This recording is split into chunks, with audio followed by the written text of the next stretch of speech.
ฮือเอาหอมเตรียมเมืองเขาเนี่ยหอมเตรียมกิบน้อยๆหอมเตรียมเมืองเขาเนี่ยนะเอามาสัก3 กิบ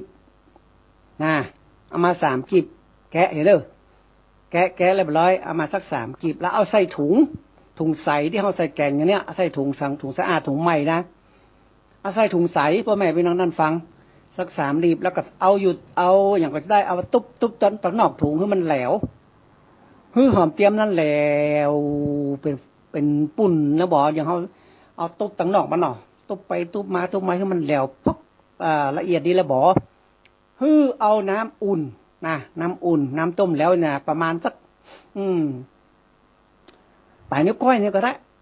นะครับเอาก็ใส่ในถุงยางที่เราตุ๊บหอมนั่นนะหอมเตรียมแก่นั่นนะหอมหนุ่มมาได้เนื้อหอมแก่เนื้อ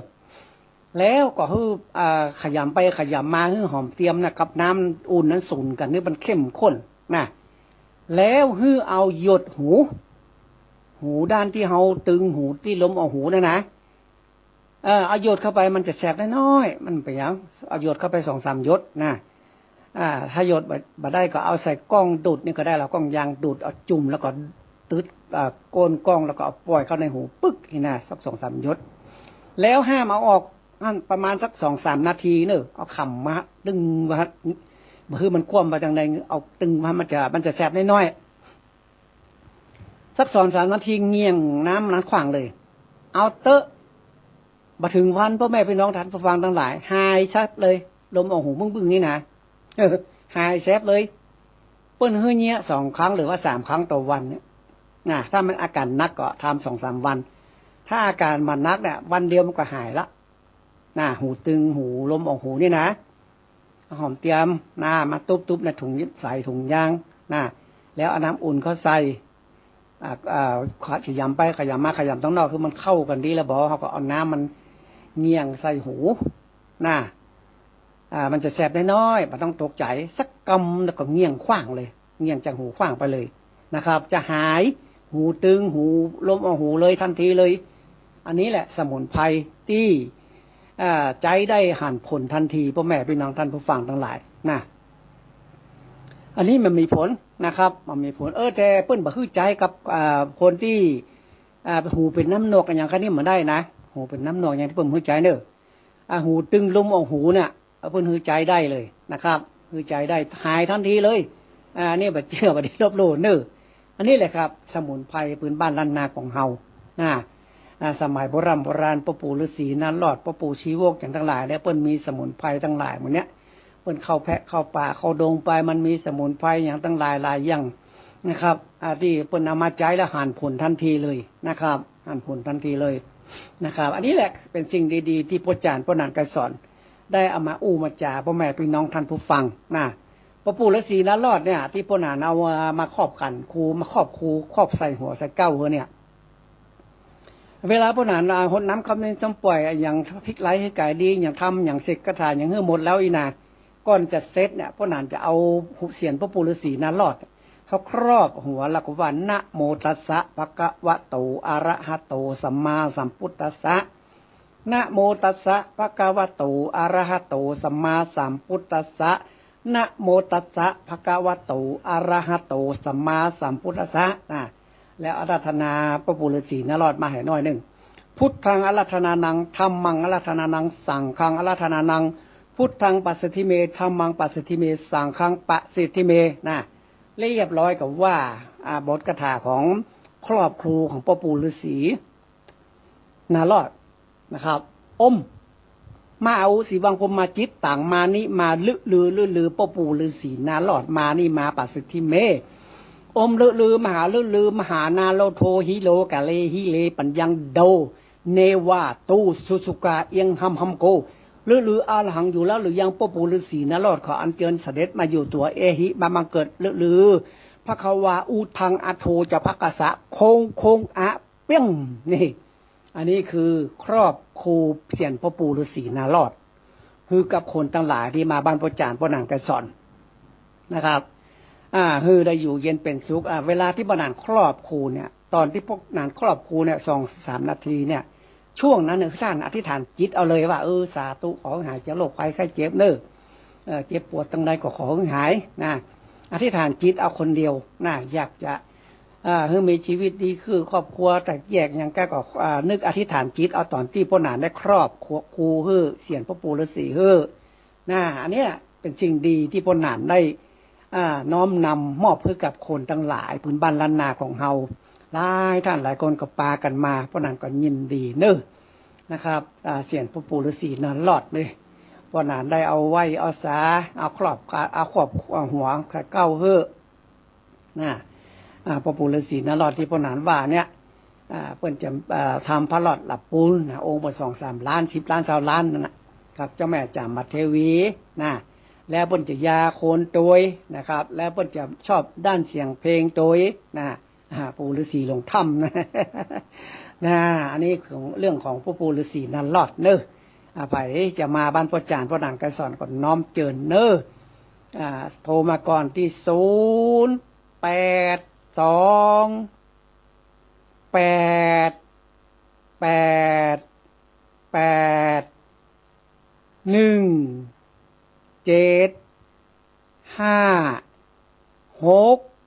เดี๋ยวจะบอกแหมรอบเนอะแต่วันนั้นบอกว่าจะบอกแหมรอบมันลืมไปเนาะตอนท้ายรายการมาก็ขอสุมาด้วยนะถ้าวันลืมจะบอกแหมรอบเรื่องเนอะนะครับนี่เบอร์ปนานเนอะโทรมาถามก่อนปนานวันนี้อยู่ก็บางครั้งบางทีปนานกับไปหั่นไปนี่ไปช่วยคนดังที่เปิ้นมาขอเนาะไปยกเสาเอกไปตั้งศาลพระภูมิไปหลายที่หลายต่างอยู่ถ้าบักไก่ปนานไปนะถ้าไก่ที่ปนานมาเอาเนอะนะครับเรื่องของขีบกองของบักเก่าเนี่ยเรื่องปนานได้พลิกไล่ให้ไก่ดีตั้งหลายนี่นะสิ่งดีๆตั้งหลายบ้านปนานเนี่ยมีเยอะมากๆเลยนะมีเยอะมากๆเลยมีกาฝากไม่บรรจกนะมีติดเหรียญคุดเนาะภายไข่หูไปฟังใน YouTube ก็ได้นะไปฟังตีมาเสพนางนะพิมพ์ไปให้ลูกหลานพิมพ์ไปหรือว่าไกรสอนนาคาอยู่ก็ได้ต้นไม้บรรจกกาฝากไม่บรรจกติดเหรียญคุดมันเป็นจะได้นะลูกประคำบะขามต้นอายุเป็น100 ปี1,000 ปีนะต้นบะขามตายผ้าแล้วก็ตายพายตัวเอามาเป็นลูกบะคำมันขลังมากพวกนั้นเอามาใส่ก้าวใส่หัวใส่คอแล้วก็ทำพิธีให้คนทั้งหลายโอ้มันดีมันศักดิ์สิทธิ์มากๆพ่อแม่พี่น้องท่านผู้ฟังมันเกิดปาฏิหาริย์ในนี้มาใจอวดอุตริมนุสธรรมอย่างนะไผจะเชื่อก็ได้บ่เชื่อก็ได้เพราะนั้นฟังบ่ได้นะฟังนะใครจะเชื่อก็ได้บ่เชื่อก็ได้ถ้าท่านเชื่อถ้าท่านมีศรัทธาความเชื่อท่านก็มาบ้านปนานได้ถ้าบ่เชื่อบ่เชื่อก็หาก็แล้วไปบ่ได้ว่าอย่างกันนะครับตกแต่เปิ้นมันได้ใกล้หัวตกแต่ตัวมันนี้แค่ให้นะเวลาเฮาเจ็บเฮาไข้เฮาป่วยเฮาถูกของถูกอย่างไม้เอาก็หาแผ่ไม่ได้หรอนอกจากพ่อหมอครูบาอาจารย์ตุอุ้ยตุปู่ตุหลวงเจ้านะ ที่จะแก้ได้นะเรื่องอย่างต่างหลายเนาะนะครับอันนี้แหละครับพ่อแม่พี่น้องท่านผู้ฟังทั้งหลายที่พ่อหนานได้ได้ทำนะมันดีมันศักดิ์สิทธิ์มากเลยนะบ้านพ่อหนานมีที่ข้างปัจจาหายานี่เนอะกัดเกษตรเทศบาลที่เพิ่นขายต้นดอกต้นไม้ขายลูกหมาลูกแมวกงหมากงแมวนะกัดเกษตรเทศบาลไก่ไฟฟ้าไก่ที่เพิ่นทำที่เพิ่นเอาขยะใส่รถนี่นะหงขยะ นะไก่ปัจจาหายานะวันนี้จะมี2 เรื่องฟังเนอะพ่อแม่พี่น้องท่านผู้ฟังทั้งหลาย ก็มาฟังกันได้นะครับเรื่องหีบกองของบักเก่านี่หลายท่านหลายคนบ่สบายเนาะก็มาหาพ่อนานก็เสกเป่าโดยกระทงกระถาทั้งหลายเนี่ยเอาเสกเอาเป่าเอาเสกส้มปล่อยพวกเอาไปหื้ออาบนี่นะหรือว่าเอาน้ำมนต์พันวัดอย่างมาลาดมาใส่ใส่หัวหื้อนะเสกด้วยกระถาธรณีสารอย่างทั้งหลายนี่เอามาเสกเอามาเป่าคือพ่อแม่พี่น้องท่านผู้ฟังทั้งหลายมันก็ดีขึ้นพ่อแม่พี่น้องท่านผู้ฟังบางท่านบางคนนี่ให้ก็มีนะโดนของมาเนาะให้อึกก็มีบางคนน้ำตาย้อยก็มีเป็นปลื้มเป็นอย่างเกิดเมตตาเกิดพลังจิตพลังใจอย่างขึ้นมาก็มีนะครับมีหลายอย่างหลายอันหลายแบบที่มีคนมานี่นะครับ มันเป็นเรื่องปาฏิหาริย์เดี๋ยวจะฟังหามเรื่องเนอะพ่อแม่พี่น้องท่านผู้ฟังนะเดี๋ยวจะฟังหามเรื่องปาฏิหาริย์มากเลยปาฏิหาริย์แบบบ่มีที่ไหนได้ได้พบนะ นี่จะอู้ฟังนะ นะครับไผจะเป็กตุบทพระคืนบันใหม่นะครับตั้งศาลพระภูมินะยกเสาเอกอย่างตั้งหลายนี่นะตั้งขันแป่งหอย่อเฮือนนะขึ้นเท้าตั้งสี่สุดถอนอย่างตั้งหลายนะอยากจะได้ครัวจะตาอยากจะได้เขาเรียกอย่างก็หงเลี้ยงหงตาลตุจีนเนี่ยก็น้องเจิญเนอะอธิปนานี้มีครบสูตรเลยเพราะว่ามีบริวารมีลูกน้องนักหลายที่เขาทำเขาเนี้ยเรื่องของหงตาลเรื่องของโต๊ะจีนเรื่องของบุฟเฟ่อย่างทั้งหลายเลี้ยงงานอบะมงคลทั้งหลายนะมีนะครับอันนี้ก็น้อมเจิญเนอะโทรมาคนนั้นจะหามื้อจานวันดีก็น้อมเจิญนะจะไปซื้อรถสักกันเนาะเขาจะเอาสีอย่างเขาจะมาก้ามาขายอย่างนี้นะถามมื้อจานวันดีได้ไปซื้อรถซื้อลาเนี่ยนะครับวันไหนมันเป็นสีกะละกินีมันเป็นสีอะไรอย่างนี่นะสีอันใดที่มันเป็นมงคลซื้อมาแล้วมันจะร่ำจะรวยนะโทรถามพ่อหนานก่อนนะว่าพ่อหนานวันนี้จะไปซื้อรถดีกว่านะจะเอารถมือหนึ่งกะมือสองกะจะเอาสีอย่างจะเอามากะมาขายกะนะทะเบียนอย่างอีดีก่อยนะ ถามได้ทุกอย่างเลยพ่อแม่พี่น้องท่านผู้ฟังถามมาที่พ่อหนานก็สอนยินดีมากๆที่จะช่วยคนพื้นบ้านล้านนาของเฮานะครับเรื่องของมื้อจานบันนี้หีบกองของหมกเก่านี่จะเป็กตุบทพระคืนบ้านใหม่จะยกเสาเอกจะทำอะไรอย่างตั้งหลายตั้งศาลพระภูมิอย่างนี้นะมันเป็นต้องหามื้อจานวันดีเกี่ยง59จะติดกับจานนี่60จากการวันเดียวต้องพอวันดีกระด้างวันฟ้าตีแสง12 14 16อย่างทั้งหลายนี่นะเป็นวันอมฤตจบก็วันใจญาจบก็วันลิตาดิถีปุณณาดิถีก็ต้องดูให้ดีนะแล้วเราทำไปก็จะดีขึ้นนะถ้าเป็นเรื่องเลิกเงินเลิกทองก็ต้องเลิกมหัฒโนฤกษ์นะเลิกเงินเลิกทองจะเปิดบัญชีใหม่จะซื้อโทรศัพท์มือถือหรือว่าจะซื้อกระเป๋าสตางค์นะต้องเอาวันมหัฒโนฤกษ์นะครับอันนี้ก็เป็นเรื่องดีๆในพื้นบ้านล้านนาของเฮาที่พ่อจารย์พ่อนานไกรสอนนะได้ยิบยื่นให้กับคนทั้งหลายท่านผู้ฟังทั้งหลายได้ฟังกันแล้วก็ได้ประโยชน์แต่เลยนะเพิ่นก็โทรมาหาถามเรื่องของมื้อจานวันดีนะปฏิทินล้านนาเนี่ยวันไหนวันเสียวันดีวันเสียวันมวยปกกากามวยสมณะกามวยคนเฒ่าคนแก่กามวยอย่างทั้งหลายนี่วันมวยนี่บดีเนี่ยมันมวยมันหมดมวยนะอย่างวันมวยปกกาเนี่ยเราไปเริ่มต้นกาขายใหม่เนี่ยมันบ่ได้เลยมันล้มละลายไปเลยพ่อแม่พี่น้องท่านผู้ฟังอันนี้บ่เชื่อบ่ดีลบหลู่ถ้าท่านมีความเชื่อในเรื่องเหล่านี้ท่านก็มาโทรมาถามได้นะครับถ้าท่านบ่เชื่อก็บ่ต้องมาโทรมาถามฟังเพราะผ่านหูไปถ้าเชื่อก็โอเคนะพ่อหนานก็ยินดีนะครับที่จะตอบรับบอกคือกับท่านผู้ฟังทั้งหลายนะบอกโดยที่บ้าปัจจัยมีผลประโยชน์อะไรยังนะครับบอกคือกับเจ้าบ้านเจ้าเมืองนะ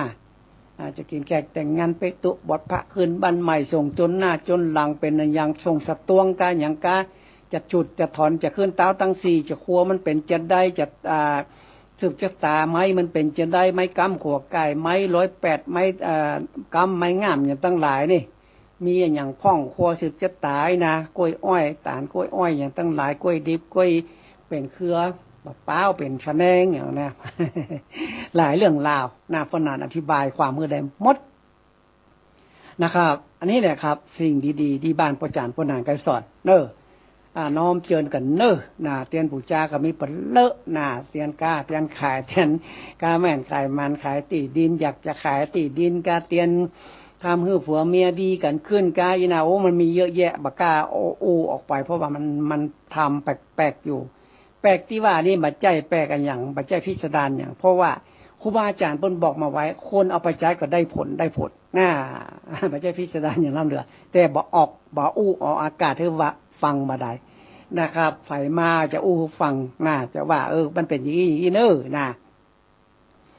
นะครับอันนี้เป็นที่กองของบอกเก่าพญาภูมิปัญญาของคนโบราณนี่ที่พ่อนันได้ยัดได้ทำนี่นะ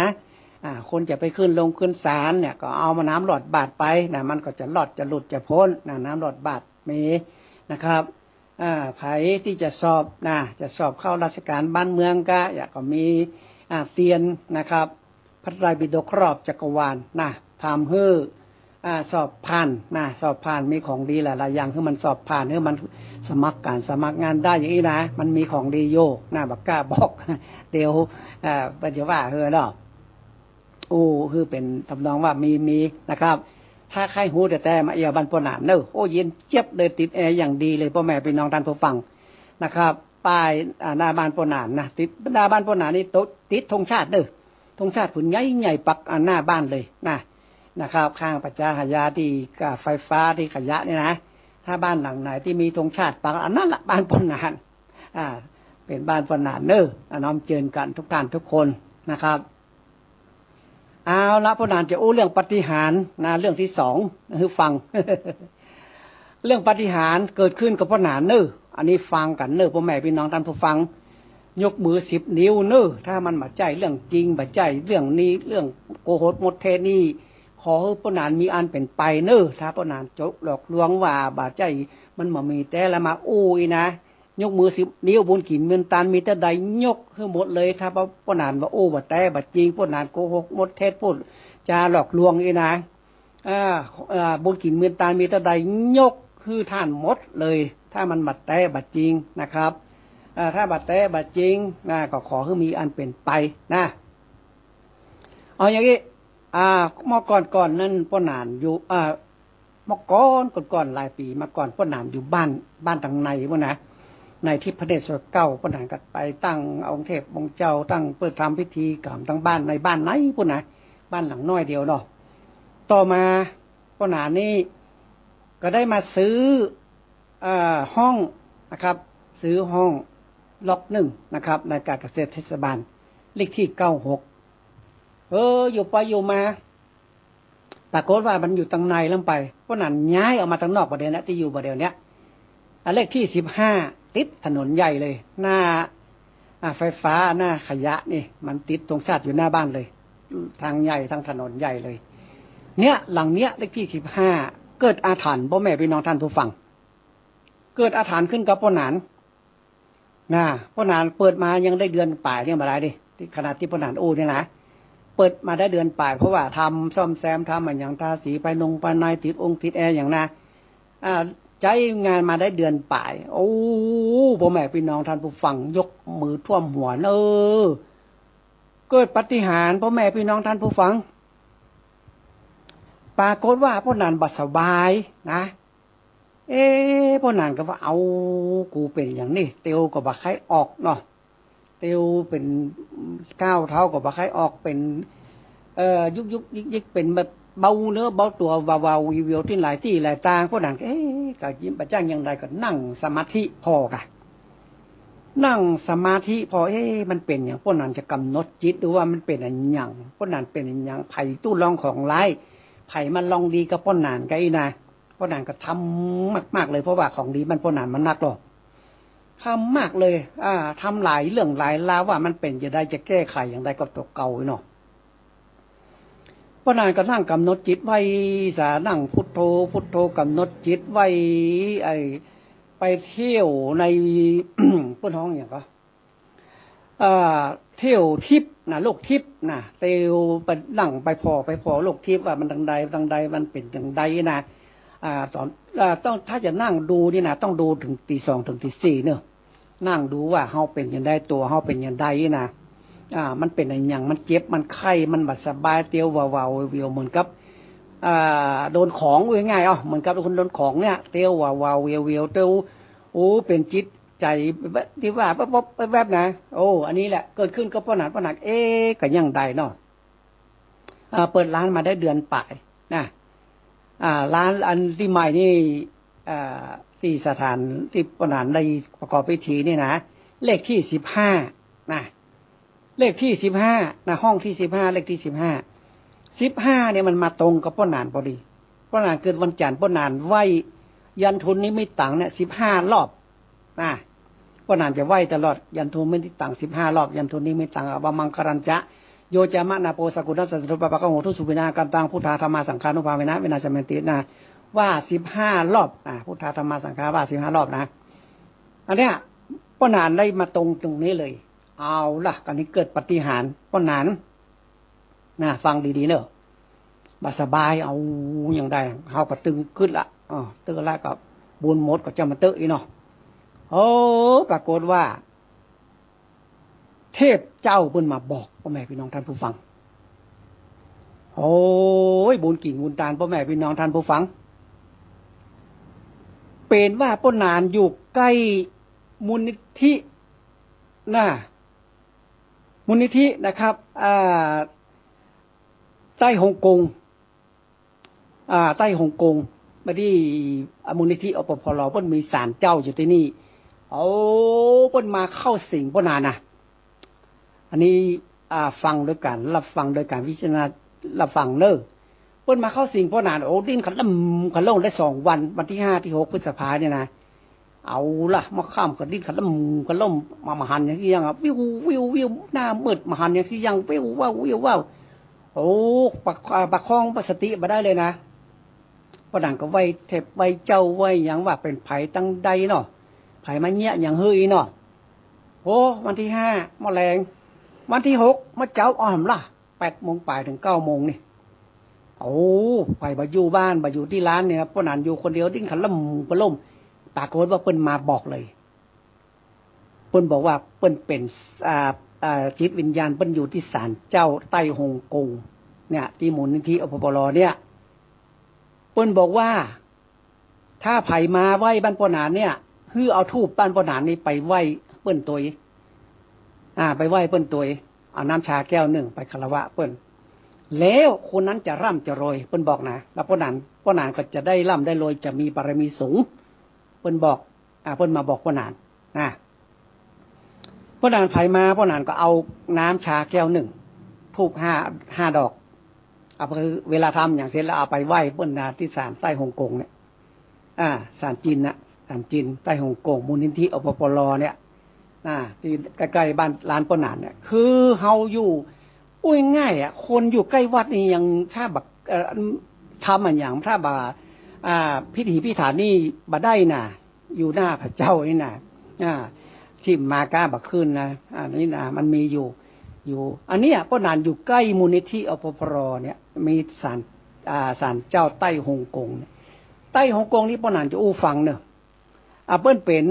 เทพเจ้าในจีนคล้ายๆอย่างบ้านเฮาคล้ายครูบาเจ้าศรีวิจัยใต้ฮ่องกงนะ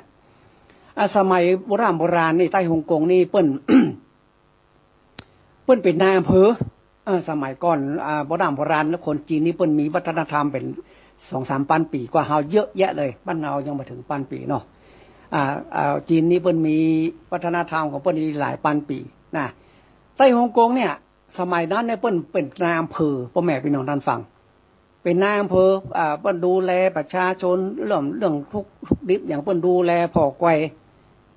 ใต้ฮ่องกงนี่เปิ้นกับเปิ้นดูไปแล้วมันบ่ม่วนขุนนางผิดกันเจ้านายผิดกันอย่าเปิ้นอยู่บ่ม่วนเปิ้นออกมาเลยออกจากราชการมาเปิ้นมาบวชเป็นตุเจ้าใต้ฮ่องกงนะอยู่ประเทศจีนบ่นะเป็นตุบ่บวชเป็นตุโอ้เปิ้นไปสร้างสะพานนี่นะเวลาเพิ่นสร้างสะพานเนี่ยสมัยก่อนเนี่ยมันน้ำทะเลมันลึกอย่างน้ำมันลดลงทันทีเลย7 วันเพิ่นสามารถที่จะแปลงขุมมันต่อหม้อทำอย่างขึ้นมาได้เลยใต้ฮ่องกงนี่นะเปิ้นสร้างบุญสร้างกุศลหลายอย่างเปิ้นจะบริจาคไม้มาแปลงลงศพด้วยอันนี้แหละมันเป็นที่มาของมูลนิธิอปพลปอเต็กตึงอย่างเนี้ยที่เปิ้นเอาใต้ฮ่องกงเนี่ยตัวเจ้าเมืองจีนนี่นะเอามาเป็นเทพเจ้าความเจริญสุขในธรรมจงมีแก่ศรัทธาพ่อแม่พี่น้องอย่างทั้งหลายเนี่ยสมัยนั้นเนี่ยเปิ้นบริจาคไม้แปลงลงศพเลยใต้ฮ่องกงเนี่ยนะเปิ้นอายุได้85เปิ้นก็ล่วงลับดับขันสิ้นบุญไปเนาะอันนี้แหละครับใต้ฮ่องกงที่ป้นนานหน้าอยู่หน้าร้านใกล้ร้านป้นนานเนี่ยมันมาสิงป้นนานเลยดิ้นขล่มโอ้ยบุญกิ่งบุญตาลถ้าป้นนานบัดได้นะเปิ้นออกปากเลยว่าโอ้สิงเป็นไผว่าที่แรกเปิ้นถามเฮาก็ว่าผมเป็นป้นนานมันเนี้ยหีบกองบักเก่ามายาคนดีละถ้าไผมาไหว้เนี่ยคือเอาธูปเอาหยังที่นี่ไปไหว้น้ำชาตัวเนอว่ะเฮาก็ว่าครับไอ้เนาะเดี๋ยวผมบัดเนี้ยเฮาฮับปากแล้วพ่อแม่พี่น้องท่านผู้ฟัง ที่เป็นเจ็บหัวเมาหัวหน้ามืดตาลายเป็นนั่นเป็นนี่หายก็ก้อยหายไปกับไหนหายเป็นปิดทิ้งเลยโอ้มันอย่างมาศักดิ์สิทธิ์อาลำเหลือพ่อแม่พี่น้องท่านผู้ฟังนั่นแหละเพิ่นบอกว่าจะฮื้อลำโรยเนอร์พ่อนานก็อู้กับเจ้าหน้าที่เนาะมูลนิธิอปปรที่ศาลเจ้าใต้ฮ่องกงบอกว่าคือท่านเอาตู้มาไว้ที่สักอันเนอะคือเขาบริจาคเอาวางใส่ที่ใดก็ได้แล้วก็เอาถูกที่นี่ไปไหว้ศาลเจ้าใต้ฮ่องกงทำพิธีอย่างเสร็จก็ไปไหว้พ่นเลยเอาถูกได้บ้านพ่นนานไปคือพ่อนานเนี่ยพ่อนานไกสอนกันทานาคาอย่างเนี้ยสามารถที่จะซื้อกระแสจิตจากองค์เทพองค์เจ้าตนนี้ได้เลยเปิ้นเข้าทรงเข้าในตัวพ่อนานได้อู้กับพ่อนานได้เจรจากับพ่อนานได้นะครับอันนี้แหละเปิ้นบอกว่าจะฮื้อล่ำโรยลูกศิษย์ลูกหาพ่อนานคนใดมานะถ้าทำพิธีเสร็จอย่างแล้วเรียบร้อยเอาเตียนเอาอย่างไปแล้วเนี่ยพ่อนานจะเอาธูปเพื่อ5 ดอกน้ำชา1 แก้วเอาไปไหว้ศาลใต้ฮ่องกงอันนี้แหละเปิ้นเข้าสิงพ่อนานเลยบุญกินเมียนตาลมีตะไดยกคือหมดเด้อถ้าพ่อนานอู้บัดแต่นี่นะถ้าพ่อนานโมสาเนี่ยนะโอ้เปิ้นมาเข้าสิงพ่อนานนี่เกือบจะเอาชีวิตบัดรอดพ่อแม่พี่น้องท่านผู้ฟังนะครับอันนี้แหละเกิดปาฏิหาริย์แต่เลยพ่อนานก็เป็นอย่างวักกูเนาะเตียวว่ายงเป็นเบาเววเอาไปทำตู้รองของไร้เอาไปแก้เปิ้นมาล้างเปิ้นจะมันเนี้ยเอาคืนมาใจพ่อแม่พี่น้องท่านฟังเทพเจ้าองค์นี้แหละเปิ้นมาบอกมากล่าวเลยว่าดีที่ทำอย่างเงี้ยมันเป็นของดีช่วยคนเนาะต่อไปเนี่ยไผมาไหว้มาสามาบ้านปนานเนี่ยคือเอาธูปไป5 ดอกมาจากบ้านปนานจากมือปนานเนี่ยเพราะอย่างมาเอาถึงที่มือปนานเพราะว่าปนานซื้อเทพองค์นี้ได้สามารถที่จะซื้อองค์เทพองค์นี้ได้สามารถที่จะอู้เปิ้นได้นะครับนั่งดูทางในหันสามารถที่จะเข้าสื่อถึงดวงวิญญาณของเปิ้นได้เพราะนั้นก็สบายใจแล้วหายปิดทิ้งเลยเป้าหมายพี่น้องท่านผู้ฟังเพราะนั้นเป็นเบาวิวเตียวเป็นพะโล่งกระเซ้งอย่างนี้นะดีขึ้นทันทีเลยเป้าหมายพี่น้องท่านผู้ฟังอันเนี้ยมันเกิดปาฏิหาริย์แท้ๆเลยพ่อแม่พี่น้องท่านผู้ฟังฉะนั้นแล้วลูกศิษย์ลูกหาคนไหนไผ่คนไหนตั้งใดที่มาเนี่ยมาแล้วเนี่ยพ่อนานจะต้องฮื้อธูป ออกจากบ้านหลังนี้ไป5 ดอกกับน้ำชา1 แก้วเตวข้ามถนนไปหั่นไว้เดียวบ่ได้เอาไปวางไปไหว้แล้วก็ไหว้เปิ้นสาธุตนตัวเองข้าขออธิษฐานขอหายจากโรคภัยไข้เจ็บเด้อนี่นะเพื่อได้เจ็บได้ไหมได้ไข้ได้หนาวเนอะขออธิษฐานหลายๆอย่างได้นะครอบครัวข้าพเจ้าแบบปกติมันแตกแยกก็ขอให้มันดีขึ้นเนอะนะขอโจกขอลาบก็ได้นะแล้วก็ฮือบอกว่ามาจากบ้านปจานปนานไกสอนเนอะทูบเทียนหมู่นี้น้ำชาหมู่นี้นี่นะแล้วก็ท่านอธิษฐานจิตเอาคนเดียวแล้วก็ปีกบ้านเลยอันนี้แหละครับเกิดปาฏิหาริย์แท้ๆเลยพ่อแม่พี่น้องท่านผู้ฟังนะครับอันนี้ของมหันตัวมันก็นานโดนแล้วแต่พวกกระนานก็พบทางสว่างแล้วทางสว่างนั่นก็คือเปิ้นมาบอกมากล่าวไงว่าต่อไปเนี่ยสงสัยพระนานสงสัยหลายอย่างเพราะว่าที่ศาลที่เนี่ยมันมีคนเข้าไปไหว้ใดๆเปิ้นจะมากระบาลพระนานเนาะโหติหานเปิ้นจะเว้นไปอะกะแล้วเปิ้นถ้าอย่าแบบอยากจะมาบอกมากล่าวคือคนมาไหว้นี่ก็ขอไปไหว้บนตัวเนออีนะสงสัยจะเป็นแล้วเปิ้นก็บอกว่าจะฮื้อล่ำฮื้อรวยเนอะลูกศิษย์ลูกหาคนไหนมาบ้านปนานเนี่ยไปไหว้ที่เอาธูปเอาเทียนจากมือปนานไปนะจะร่ำจะรวยจะถูกหวยเลยเงินจะหิมากาขึ้นเงินไหลนองทองไหลมาอยู่สุขสบายบ่ได้เจ็บได้ไหมได้ไข้ได้หนาวนี่นะอันนี้แหละครับพ่อแม่พี่น้องท่านผู้ฟังเกิดปาฏิหาริย์แล้วเกิดปาฏิหาริย์ขึ้นกับตัวปนานไกสอนในไกสอนนาคาหรือว่าFacebook Facebook หรือว่าม้าเสพนางอีกก็ได้พิมพ์เป็นตัวไทยเนาะว่าปนานทำมันอย่างพ่องตั้งใดนะเนี่ยอย่างพ่องนี่นะหรือว่าจะเข้าไปดูที่ไกสอนนาคาก็ได้ใน Facebook ปนานเนี่ยกระทำการสิ่งมงคลอย่างตั้งหลายพ่องนี่นะอันนี้น้องเจิญเด้อเข้าไปดูรายละเอียดได้เป็นเตียนเป็นยังได้รูปร่างเป็นยังได้ วิธี พลิกไล่ให้กายดีเนี่ยทำเจิมเสริมดวงอย่างทั้งหลายเพิ่นเนี่ยอย่างใดนะทำตามครูบาอาจารย์พ่อแม่พี่น้องท่านฟังบ่ได้ผิดแปลกแตกต่างอย่างไปครูบาอาจารย์เพิ่นสั่งสอนอย่างนั้นเฮาก็ทำไปอย่างนั้นน่ะแล้วมันก็ดีนะพ่อหนานก็ปลื้มอกปลื้มใจโอ้เฮาได้ช่วยคนแต่เราเนี่ยไอ้เนาะนี่แหละครับพ่อแม่พี่น้องท่านผู้ฟังเกิดปาฏิหาริย์แท้ๆเลยนะเกิดปาฏิหาริย์หลายอย่างนะถ้าคนไหนนะครับที่มีดวงวิญญาณมีผีตัวผีอย่างมันจ้างตัวมาขำมาคืนได้ยินเสียงแซ่บแต่คนนะถ้าคนไหนมานี่นะที่นั่งพ่อหนานที่มันนั่งทำพิธีนะมันจะดังพบเลยไม่เสียงเหมือนกับอันอย่างตกเลยนะบางครั้งบางทีมาอุ้มขันอันของดีบ้านพ่อหนานนี่เสียงจะดังก๊กกักเลยนะอันนี้เกิดปาฏิหาริย์แท้ๆเลยพ่อแม่พี่น้องท่านผู้ฟังนะบางคนสะดุ้งเลยว่าโอ้เสียงอะไรอย่างนี้นะครับถ้าคนปกติธรรมดามันมีอย่างนี้นะมีบุญมีกุศลนักจำศีลกินทานสวดมนต์อย่างนี้นะก็มันไม่เสียงอย่างเกิดขึ้นนะคนที่มันแปลกๆนะที่มีตู้ร้องของไล่ผีใส่คนใส่ลมพัดลมเพเป็นผีเป็นดวงวิญญาณอย่างติดตัวมาผีตักผีตอยนะมันจะเกิดปาฏิหาริย์ขึ้นที่บ้านปนานนี้อันนี้บัดเชื่อบัดนี้ลบหลู่เนออันนี้ปนานประสบความสำเร็จมาละหูกับเนื้อกับตัวกับตนกับตัวเฮาเนี่ยเฮาบ่ได้เรียกร้องอย่างพ่อแม่พี่น้องท่านผู้ฟังเรื่องการเงินการทองปัจจัยอย่างเนี้ยเรื่องธรรมดาไผบ่มีก็บ่ต้องมาใส่การครูหรอกนี่ช่วยคนนี่คือช่วยแท้ๆเลยนะครับถ้าเฮาใส่การครูเล็กๆน้อยๆบาท2 บาทมันก็เกิดปาฏิหาริย์กับท่านอย่างเอาเตียนพ่อหนานไป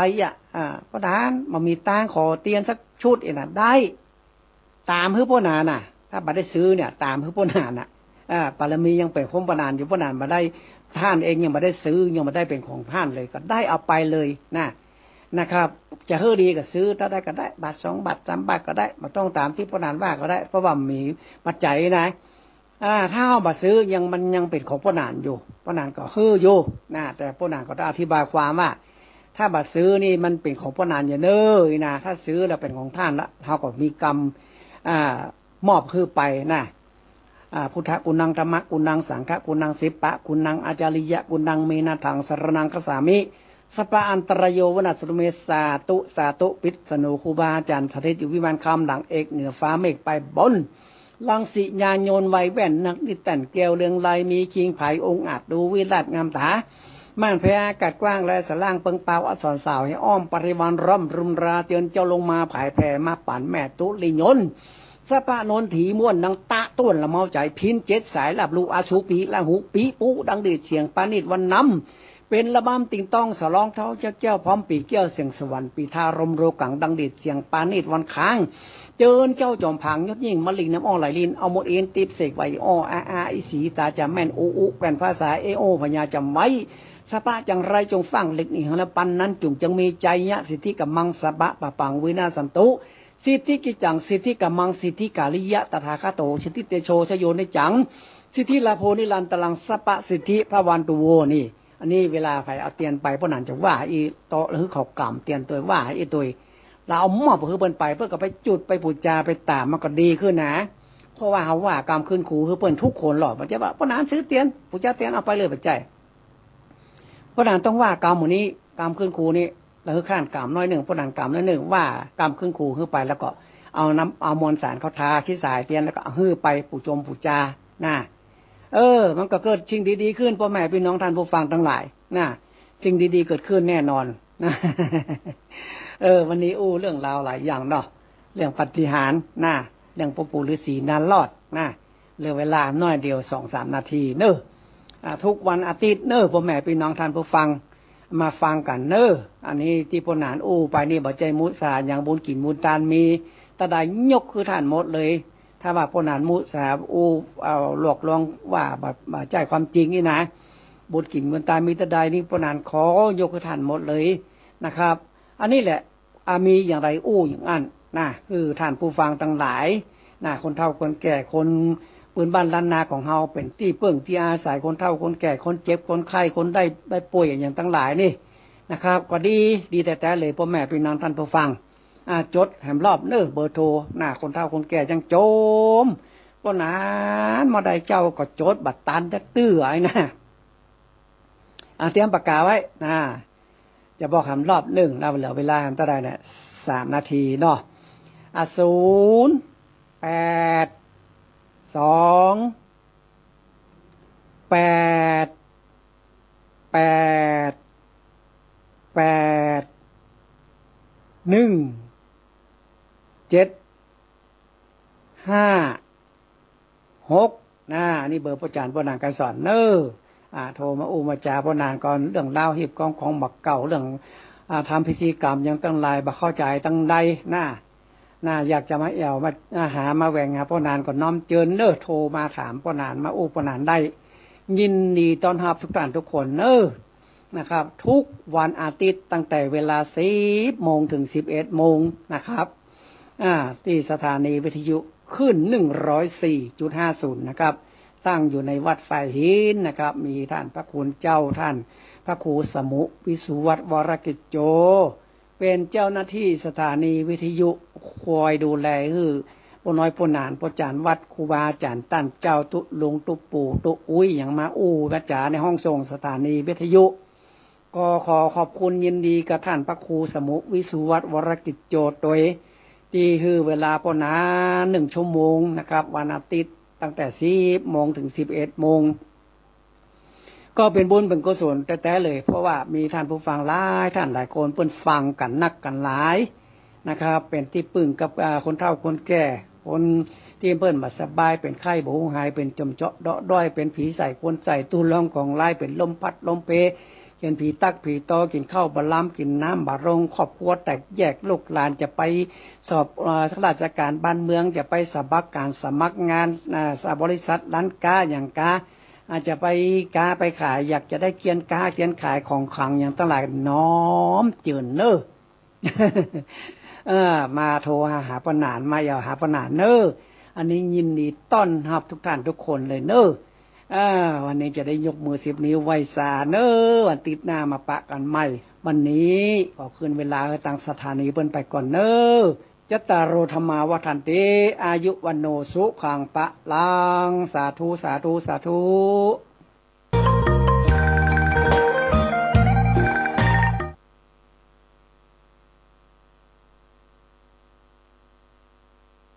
พี่น้องนักศีลนักบุญทั้งหลาย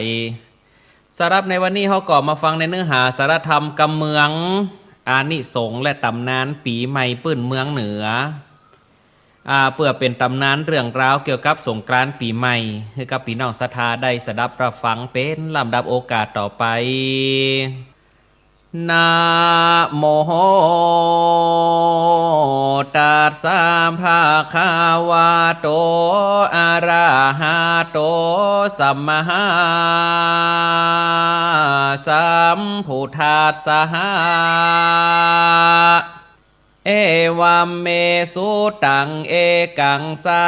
มายังภะคะวะสาวาทิยังวิหาราติเจตาวะเนอานาถาปินดิกาสาอาลาเมสาทาวนดุราสาปุลิสาตังลายอ่านว่านิตานาว่าอาจานังอันนี้หากเป็นกรรมแห่งมหาอานันตาเถนเจ้าหากได้กล่าวไว้ที่ไหนตามกลางนะภิกขุเจ้าทั้งหลายวันนั้นแลภะคะวะอันว่าพระพุทธนะถ้าเจ้าแห่งเฮาก็อยู่สัมหันในป่าเจตวันนาอารามอันนายอานาถาปินดิกามหาเศรษฐีได้สร้างถวายเป็นทานอันมีที่ไกลเมืองสาวัตถีโดยอิลิญาปาตาตั้งสี่ก็มีเลอาทาในกาลานานเล่าพญาเจ้าป่าเสนาธิโกสลาลาจานาก็ป่าเสนาและอามาตย์ ตั้งหลายเข้าไปสู่ยังละติอยู่พระพุทธเจ้าแล้วก็ถามพระพุทธเจ้าว่าพันเตภักกวาคาเดพระสัพปัญญูยอดซอยอันว่าพาสุริยาอาทิตย์อันตั้งอยู่ในราศีมีนนานป้อยสละเดชไปสู่ยังราศีเมษนั้นเล่าอันอาจารย์โหราเจ้าตั้งหลายหากใดกฎหมายไว้ว่าเป็นวันสังขารลองแลนะฮะเตจานาอันว่าคนตั้งหลายยิงใจลางพองก็เป็นนะพญาติเจ็บเป็นป่วยไข้กันมากนักลางพองนะก็ได้ตายไปนะก็มากนักจะเลลางขาบหมู่เสนาและอามาตย์ตั้งหลายก็มีใจกดเลี้ยวบ่ตามกองทำคนยิงใจลางพองก็ปากันกล้าตำบนเฮือตานหักษาศีลฟังธรรมการมากนาก็มีเลยังจักมีพลาอานิสงส์เป็นดังอันเรอจาเมื่อนั้นนะพระโพธเจ้าก็กล่าวว่าดุรามหาราชอ่านว่าโปคาละยิงใจฝูงใดนะก็ดีกันว่าถึงปีใหม่มาหอดแล้วก็ได้อาบน้ำจำละเหียไขแห่งตนแล้วก็ไปผ้าสุ่มจุ่มนมกันนายวัดว่าอารามมีน้ำอบน้ำหอมเข้าตอกดอกไม้ไปนบขาบไว้สักการะปูจาพาพุทธเจ้าพร้อมกับนาภิกขุเจ้าตั้งหลายก็จักมีนาภาลานิสงส์มากกว้างขวางมากนักนาจะเลปูคาลาโพนั่นก็อาจกำจัดเสียยังพาญาติโลกาข้อเกณฑ์เวนนาอุบาทต่างมวลจักได้โยสัมหานบานใจตกเมื่อเลเมื่อนั้นนะพญาปาเสนาโกสาลาลาจานะก็ย่อมือสาธามนะพระพุทธเจ้าแถมว่าในเมื่อพระโสลีญาอาทิตย์ย้ายเข้าโซยังราศีเมษแล้วดังอันว่าคนตั้งหลายลางพองนะก็ตายกันเขาอยากน้ำลางพองนะก็โยสุขสัมหานบ้านใจมากนักลางเปลือบ้านเมืองก็แห้งแล้งฟ้าฝนบ่ตกต้องตามนาลาดูการลางเตือก็ไฟไหม้บ้านไหม้เมืองคือได้สิบหายก็มีเลอันนี้จักจ่าโดยกล่าวเหตุดังอันเมื่อนั้นนะพระโพธเจ้าก็กล่าวว่าดุรามหาราชเจ้ากันว่าพาสุริยะเตวบุตรย้ายจากราศีมีนเข้าสู่ราศีเมษดังอันอาจารย์เจ้าหนโลกกล่าวว่าวันสังขารล่องกันว่าปีใดสุริยะเทวบุตรนั่งไปดังอันปีนั้นคนตั้งหลายมักจักกันเขาอยากหน้ามากนักเลกันว่าปีใดสุริยะอาทิตย์เทวบุตรนอนไปดังอันเสนาอามาตย์ตั้งหลายย่อมมีใจกดเลี้ยวแก่เต้าพญาไฟจักไม่บานไม่เมืองนั่นแลดูรามหาราชกันว่าปีใดเทวบุตรยืนไปดังอันคนตั้งหลายจักโยดีมีสุขมากนักที่นี่จักจะลำดับถึงวันสังขารล่องก่อนจะเล ตามปักนากะเตือนปีใหม่ปีนี้เป็นปีล่วงเป่าหรือหนไตเหียกว่าปีสโลจนลาสักการาช1383พุทธศักราชนวใด2564ปีนี้เป็นปีอาทิกามาศปกติวันปกติสุลตินพระอาทิตย์จากโยกย่างย้ายออกจากราศีมีนอาโปธาตุเข้าสู่ราศีเมษเตโจธาตุตัดกับวันพุธที่14เมษายน2564ตัดนวใดเดือน8ตัดนวใดเดือน8ออก3ค่ำพร่ำนวใด3:39นาที36วินาทีเธอว่าวันนี้เป็นวันสังขารล่องราวิสังขารแต่งองค์ทรงเคียงสีดำมาฮับเอาตามละพดำโดยแก้วอินนาธนินมือขวาโลบบนมือถือลูกศรหาดซ้ายบนถือคันโทน้ำตนหาดขาขวาซ้ายล่างปาดบนตักนั่งโคดนะสวายบนหลังนกยุงคำลูกจากหนตะวันออกย้อยไปสู่หนต่างไตมีเตวดาเจอนางนาสุลินตาฮับเอาตามหีดห้อยโบราณนาบะเก่าเหตุดังอันเฮอหมู่เจ้าบ้านต่างหลายปากันปัดกวาดเพลบ้านจ้องหอเหียนตี้โยตีอาสลายกันถึงยามวันพัด15เมษายน2564เจอว่าวันนี้เป็นวันเนาบอดีปาจาปากนาพารุษสวัสดอย่าเกิดให้อาฆาตจองหองผู้ใดจักเฮอชีวิตตามก้อยมองผ่านนะบอดีละบ่งามละก็มีโอกาสเข้านาอาวาสควางแก้วศาลาปัดกวาดเพลยังตีโยแห่งศาลารูปเจ้าเฮอได้ดีงามพ่องแผวตีนี้แล้วเฮอก่อเจดีสายถวายตรงใจเป็นพุทธะปูจากันเถิงว่ายามวันศุกร์ที่16เมษายน2564พร่ำละว่าใดเดือน8ออก5ค่ำหนนาทีนี่เจอว่าเป็นวันนาพญาวันเป็นปีล่วงเป่าปีนี้เล่าเดือน10มี2เตือนกันว่ามาถึงยามลักนาคนาปีนี้มีงัวเป็นนำปี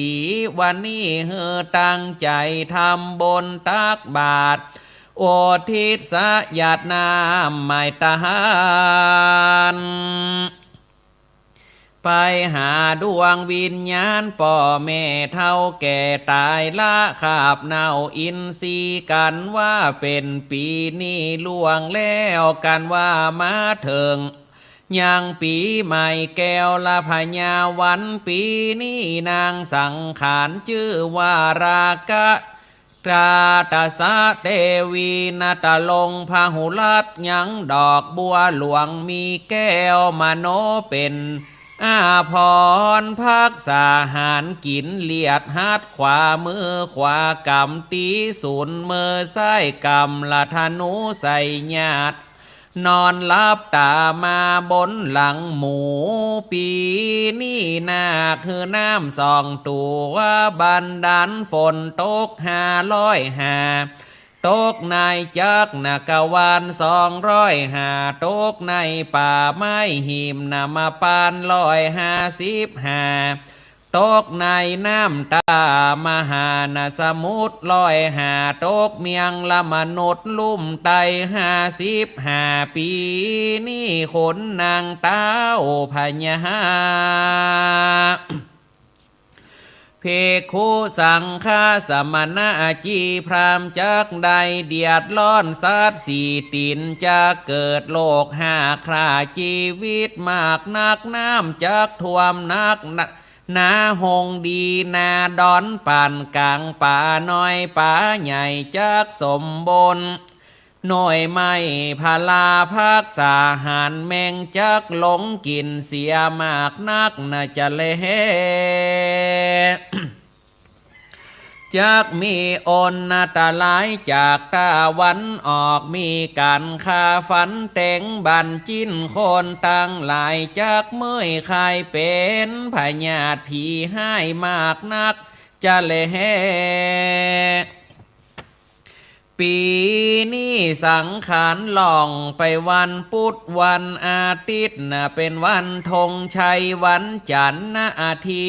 บดีวันเสาร์อุบาทวันพุธโลกาวินาศปีนี้คนเกิดวันอาทิตย์จักมีป่าละมีโจกใหญ่ชื่อเสียงเลี้ยงนามจักใดเกิดไก่คนในครอบครัวที่นั่นคนเกิดวันจันทร์มีพละกำลังมีความหวังมากนักจะเลโปคาลาคนใดเกิดในวันอังคารชื่อเสียงสำหานมางมนต้นเต้าคนเกิดวันพุธก็จักมีเคราะห์อนตาลายสิบหายมากนักโอบาติเหตุเลียตกยางออกละถูกต้องปอกนะคดีความมากนักคนเกิดวันพัดจักมีคนหุมหักตำแหน่งหน้าที่การงานละก็จักมากนักคนเกิดวันสุกจักได้สัตว์สองตีนเกอว่าพุทธานะลูกเต้าเป็นสมปอนปาลิวหาน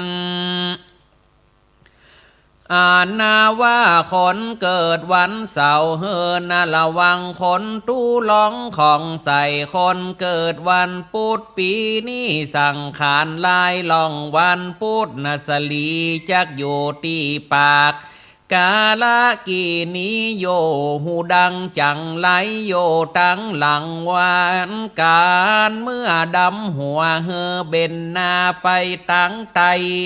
เฮือได้น้อมยังละขมินสมปล่อยนิบดอกบุญนาคเป็นดอกจำปีคาถามีว่าไว้ว่านะโมเมสรณะอันยังนาทิธัมโมเมสรณะอันยังนาทิสังโฆเมสรณะอันยังนาทิสามเตือแล้วเอาละขนามขมินสมปล่อยจิตกาลากีนี้ที่หูดังกับจังไลที่ตั้งหลังขวางเสียจะเลปีล่วงเป่าเหลือหนใต้เหียกว่าปีสลูนามงัวนักขาดตะเริกว่าได้ปีนี้เต้าพญากับสัตว์สีตินจักเป็นอนนาตาลายโลกหาจะเกิดขึ้นกับบ้านกับเมืองเขาอยากมากแปลงเงินจักเฟิดเครื่องบ่ใจละสะน้อยใดบ้านเมียงนี่จักใดเดียดฮ้อนต่างๆนานาปีล่วงเป่าหนไตเหียกว่าปีสโลปีนี่แปะหักษาปีแห้งหักษาเดือนนกยุงหักษาป่ากาตายหักษาน้ำโพตายักเตวบุตรหักษาอากาศจันทานหักษาดินปีนี้แม่หญิงเป็นใหญ่และแก่คนตั้งหลายนกเขาไฟเป็นใหญ่ละแก่สัตว์สองตีนนะกระต่ายเป็นใหญ่แก่สัตว์สี่ตีนไม่เหียงเป็นใหญ่แก่ไม่จริงไม่ไผ่นวลเป็นใหญ่แก่ไม่กวางญาแพลกเป็นใหญ่ละแก่ญาตั้งหลาย ลอดสาดินบ่มีปีนี้ผ่านแขเป็นพระญาไม่นำไม่ผ่านแขโผกติดเสาบ้าน ห้ามบ่เฮอตัดไม่นี่เสียผีเสียโยตนไม่โมกบ่ดีตัดไม่โมกจักทอนอายุแห่งตนดอกบุญนาคเป็นพญาดอกขวัญเขาโยไม่คอยเฮือนำไม่คอยมาแป่งกันเขาแหกปักในตรงนาจะเลจะลำดับมาเถิงละทีนี้เมียนแล้วเฮอโปนาลิสาตั้งหลายได้กระทำบนเฮอตานไปใจเฮอได้เข้าวัดหักษาศีลฟังธรรมเมตตาภาวนาไปอย่าได้ขาดเฮอได้กระทำบุญใส่บาตรยอดทหารจากเป็นพลานิสงส์มากนักแก่ยิ่งใจตั้งหลายจุคนนั้นแหละนะฮะปีนี้จะกล่าวถึงตำนานปีใหม่ก่อนแลผู้มีพระญาเปิงหูดังนี่เตออาติเตกาเลไนกาละหลวงแล้วมาก่อนดังอันยังมีเศรษฐีสองผัวเมียมีเข้าของสัมปัตติมากนักเต้าว่าบ่มีลูกเต้าปุตตาโปตีไว้เสิบขกุลตีไก่บานเศรษฐีนั้นยังมีผัวเมียโกหนึ่งเป็นคนทุกข์ยากไร้อนาถาหาเจ้ากินคำอันว่าสองผัวเมียนี่เล่ายังมีลูกเต้าไว้สองคนพี่น้องใจผู้เป็นป่อนั่นจากถงเราบ่ขาดเติงวันจะเลยังมีในวันหนึ่งใจผู้นั้นมันได้ถงเล่ามากนักมันนะก็กล่าวเสิงเศรษฐีว่าดูราตานเศรษฐีเฮยตานนี่นามั่งมีมั่งตนเต้ามีเข้าของเงินคำสำนาปฏิมากเต้าหาว่าบ่มีละพโยชน์จะน่าอันใดส่วนว่าตัวเฮานี่นาถึงทุกไรก็ยังดีกว่าต้านมากนักเลยเหตุว่าเฮานี่มีลูกเต้าไว้เสิร์ฟแทนขากลส่วนว่าเศรษฐีนั้นก็กล่าวเสิงว่าเฮานะบ่มีลูกเต้ายิงใจเฮามีเข้าของหลายไว้ใจบ่หันว่าจากใดเคียงขีและสู่เฮยส่วนว่าใจขี้เหล่านั้นเล่าก็จะกำไปว่าโดลาตานเศรษฐีเฮยกันว่าตานได้ตายหนีไปพรากหน้าอันว่าเข้าของเงินคำตั้งหลายก็จากตกเป็นสาทานตายปังเปล่านั่นแหละตานเฮยเมื่อนั้นเจ้าเศรษฐีได้ยินกำใจผู้นั้นกล่าวละมีใจใครได้ลูกเต้าไว้เสิร์ฟขากลแทนก็ปากันไปกระตำยังนาภารีญากรรมขาบไว้ปืนเก้าไม่โปสไลวิงวอนขอลูกเต้าต่อรุคาเทวดาเจ้าก็มีแลส่วนว่าเทวบุตรเทวดาอันหักษาโยเก้าไม่หูว่าเศรษฐีมีศีลมีธรรมบ่ขาดดังอันก็ไปบอกเล่าต่อตนเจ้าอินตาหูจูประการส่วนพาญาอินตาหูแล้วก็บ่จ้าหีบสาละเดชไปขาบไว้ข ขอเตวบุตรเจ้าตนละมีบุญลงมาเกิดเอากำเนิดต้องนางเศรษฐีกันว่า10 เดือนมีมาหอดแล้วเล่านางก็พาโสดลูกเต้าเป็นใจพ่อแม่จริงใส่เจอหมายไว้ว่าธรรมะปาละอาจารย์เจ้าตั้งหลายไว้ว่านามนี้เป็นผู้มีธรรมรักษาก็เปื่ออันเลในกาละปลายนาเจ้าธรรมะปาละก็ได้เฮียนยังสัพพะ10 ป่าอันว่าธรรมเจ้าธรรมะปาละนานมีพาญาองค์อาจจบสลาดไตเปตต่างมวลสมถาหูยางเสียงนกหนูต่างตาในกาลานั้นเล่ายังมีมหาพรหมเจ้าเจอกะปินลาตนองค์อาจหูว่าเจ้าน้อยนาธรรมปาละกุมารมีพญาเจียงคานจบสาลาตนเต้าองค์อาจก็มาอิสาคอยนวลมากนักก็สาลาเดชมาโซยังตีโยธรรมะปาละบ่จาแล้วก็เอ่ยทำยังปิศานาว่าโดลากุมารเฮ้ยหนุ่มเนาเฮาหูว่าเจ้านี่นามี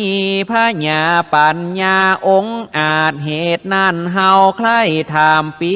ศานานะว่าโดลาเจ้าเท่าสมถะแค่แก่นี่เฮานี่ใส่จักตัดหัวเฮาฮือขาดกันนะว่าเจ้านี่บ่อาจจักแก่ได้ยังปิศานาหอดจิตวันมาคบควายแล้วดังอันขอแห่งเจ้านั่นเตียงว่าจะขาดเป็นผีอันว่าปิศานานั่นมีดังนี้เล่าเกิดว่ายามเจ้าสิริเกิดว่าลาสีคนเฮาโยตีนายโบสทัดไปยามกลางวันนะสิริเกิดลาสีคนเฮาโยตีนายบททัดสามไปว่าย้ำคำนั่นเล่าสิลิเกิดลาสีแห่งคนนุ่มเท่าโยตีไหนนั่นจะหากันว่าเต้ากะปินลามาหาพรหมจ๋าก้าวแล้วก็กาดแก้วหายไปก็มีเลตีนั่นธรรมปาละกุมารนานเล่าได้ฟังปริศานาแห่งพรหมมาเจ้าไข่ปันก็มีใจตันกีดจอมเหตุว่าบ่อาจจะแก้ยังเปศนานั้นได้ตลาบต่อเต้าดาหอดจิตวันควายตึงมหาธรรมะปาลานั้นนาคืดสันได้ก็บ่ออกเป็นดังน้ำมาหยอกหัวใจเจ้าหีบกะไกไปยังโยตีปื้นเก้าไม้ปอสไลใหญ่กว้างอันเป็นตีโยสร้างแห่งสากุณาตั้งหลายตีนั่นยังมีนกฮัดสะดีลิง2 ตัวผู้แม่ตัวใหญ่แต่มีงวงงาปานดังจ้างก็มาโยสร้างหังมันตีนั่นนกตัวแม่ก็จะทำกรรมไปว่าดูลาสู่เหยในวันพวกนี้นะหากเป็นวันศีลเฮาจักไปหากินตีได้จะ ตีนั่นนานกตัวผู้ก็กล่าวอูว่าวันพวกนี้นามาหอดสองเฮานี้บ่ต้องไปสอดแดนไกลเหตุว่าเฮาจักได้กินจิ้นมนุษย์สาโดยเหตุว่าเจ้าบุญนาธรรมะปาละกุมารนานไสบ่อาจจะแก้ปิดสานาใดอ่านเต้ากะบินลามาหาพรหมปานทานันไว้แต่หัวตีนั่นแหละตีนั่นนกตัวแม่นั่นก็ย้อนถามนกตัวผู้ว่าปิดสานานั้นมีโยสันใดจ้าจงกล่าวจ๋าบอกจี้หูแจ้งทีตีตาลาแดเตอส่วนนกตัวผู้ก็กล่าวว่าปิศาจนั้นนามีสามข้อหากกล่าวย่อปอปอเข้าใจบทแลเก้าหัวตีว่ายามเจ้าสิลิคือว่าลาสีคนเฮานี่โยตีนายมีกำไข่เก่าแก่ว่ายามเมื่อเจ้าสิลิคือว่าลาสีคนเฮานี่นะอยู่ที่ใบหน้าเหตุนั้นคนตั้งหลายโลกละยิ่งจะหายการตื่นเจ้ามาจริงสวยนาล่างตาก็เปื่ออันเลปรีศนาโบททวนสองนั้นเล่ามายามกลางวันนาสิลิคือว่าลาสีคนเฮานี่โยตีนา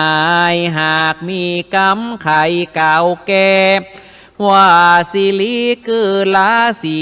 ตีแต่หากโยตีนาอกเหตุดังนั้นเล่าคนหนุ่มเท่ายิ่งจะหา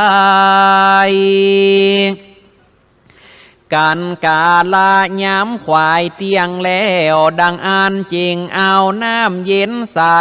สะอาดมาลูบลาดอย่างอกตนก็เปื่ออันเลอันว่าปรีศนาโบททวนสามนั้นเล่าถามว่ายามแรงนั้นสิลีคือลาสีคนเฮาโยตีนายมีกำไข่ว่าเวลายามค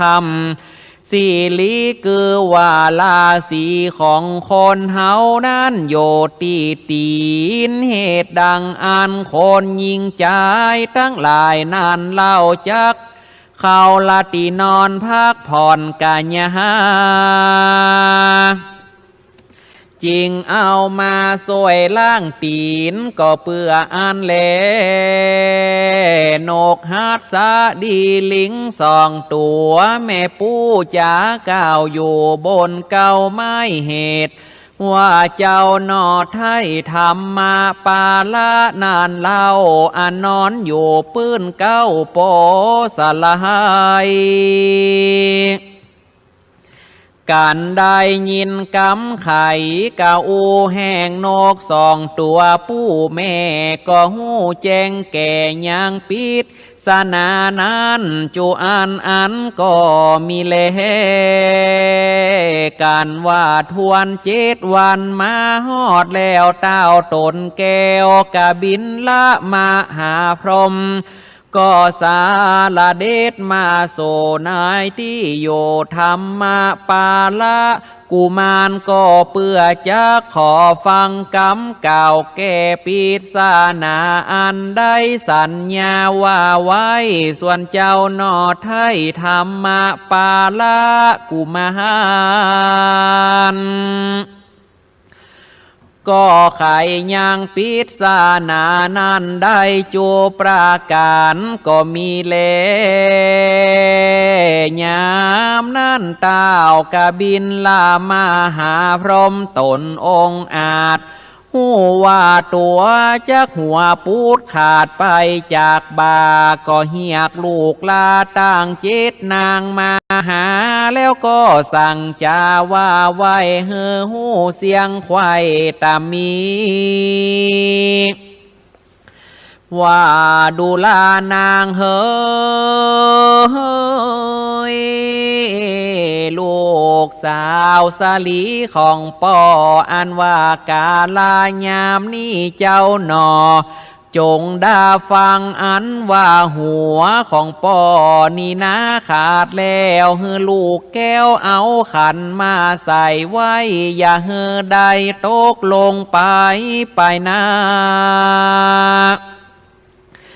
การว่าหัวปอนี่นาตกลงใส่ป่าทวีจักเป็นนาคีไฟลูกไม้กันว่าตกลงใส่ละแม่น้ำสะคอนเฮอหูเสียงควายน้ำนี่จักแห่งเขินเป็นเกาะดอนบ่จ้ากันว่าเขาโยนขึ้นฟ้าไปบ่ฮอนฟ้าฝนจากบ่อตกแทงบานเมียงจากแห่งแรงบ่มีผ้ามานเหตุนานเฮือสาลีนงคานลูกปอไทยเฮือพาดเปลี่ยนกันเอาใส่ขันไปไว้ที่ทำใหญ่เขาไกลลาดอย่าฮือได้ขาดจูปีแดดเตอกันว่าเต้ากะบินลาพร้อมจะบอกโลกเต้าเจ็ดนางแล้วก็เอาดาบดำแก้วนาสาลีกันใจตัดยังขอโตนบ่จ้าแล้วยืนยังหัวหือนางนอลาที่ดาอันมีน้ำจือซอยว่านางยอดซอยอ่อนน้อยตุงสาตาเตวีอันนาตาลงหูบงามดีผู้เป็นเก้าเอาขันใส่ยังหัวป่อเจ้าแห่เห็นกันไปสู่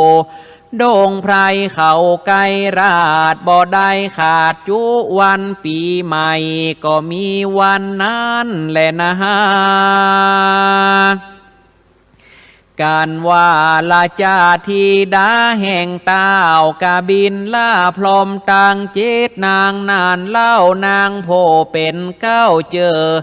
ตุงสาเตวีนางผู้ทวนสองจื่อนามมีว่าโคลาสัตสานางผู้ทวนสามจื่อว่านางราคะสัตสา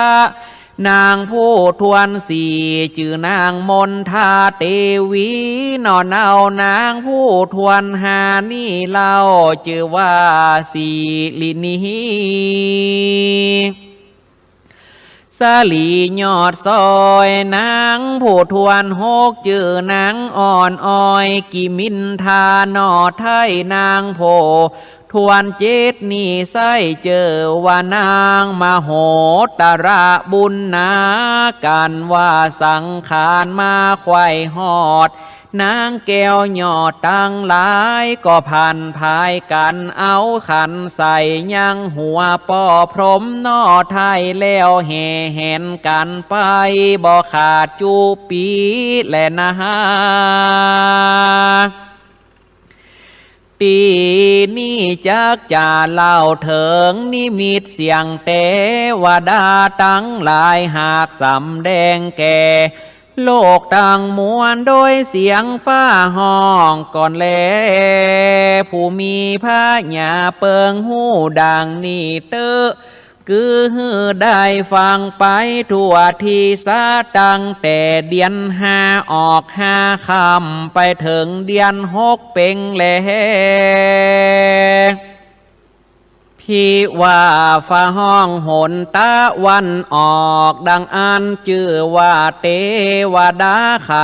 ประตูเล็กปีนั่นคนตั้งหลายจักได้เจ็บไข้และตาย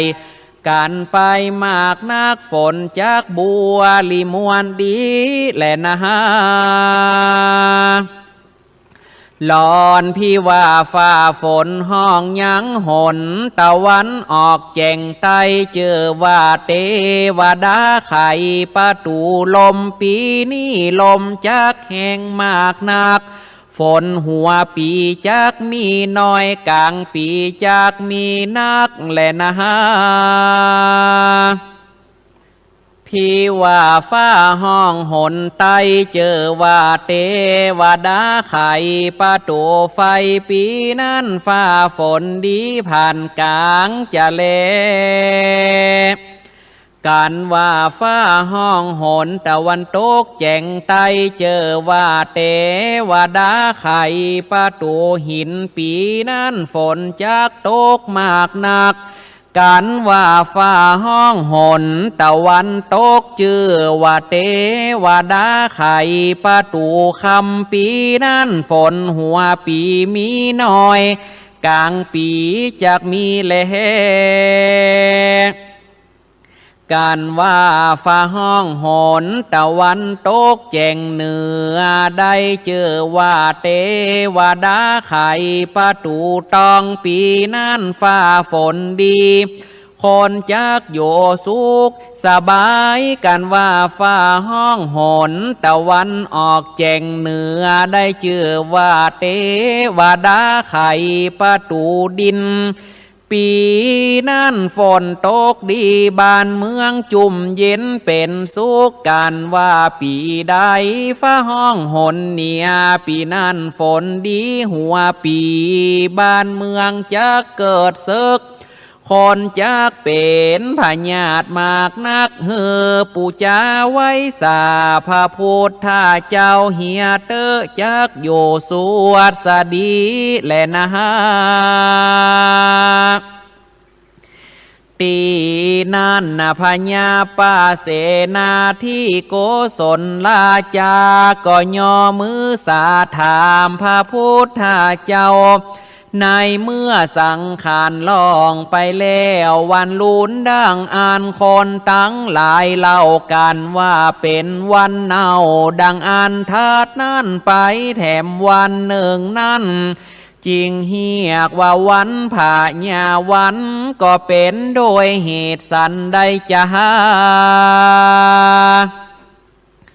เมื่อนั้นพระพุทธเจ้าก็กล่าวว่าดุรามหาราชในอาทิตาหลวงแล้วยังมีกับหนึ่งนอกศาสนาพระตถาคตยังมีพญาตนหนึ่งเจอว่าสุริยาสาเวยเมียงนกาลิงกาลาดก็มีเลพญาตนนั่นตวนเตียวยอมเลี้ยงผีปีศาจไว้มากนักส่วนว่าบ้านเมืองนั่นฝนก็บ่ตกชอบตามฤดูกาลบ่นานเต้าใดพญาตนนั่นก็ได้ถึงซึ่งความตายไปก็ได้ไปเป็นเพศหัวกุดหัวดวนโยนอกขอบฟ้าจากกวาลส่วนว่านางเทวีทั้งสองนานบ่เมินมากนักเต่าก็ได้ตายไปแถมเล่าก็ได้เกิดไปเป็นเพศโยขอบฟ้าจากกวาลตีเดียวกับผัวเจ้า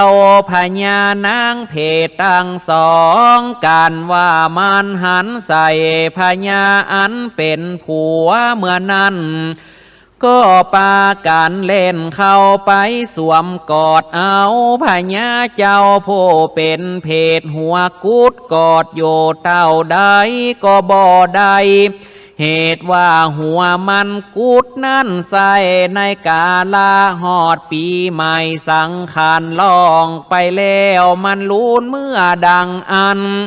นางนอนเอาทั้งสองนานก็ปากันเอาน้ำมาโหดสวยล่างยังหัวพระญาอันเป็นเพศ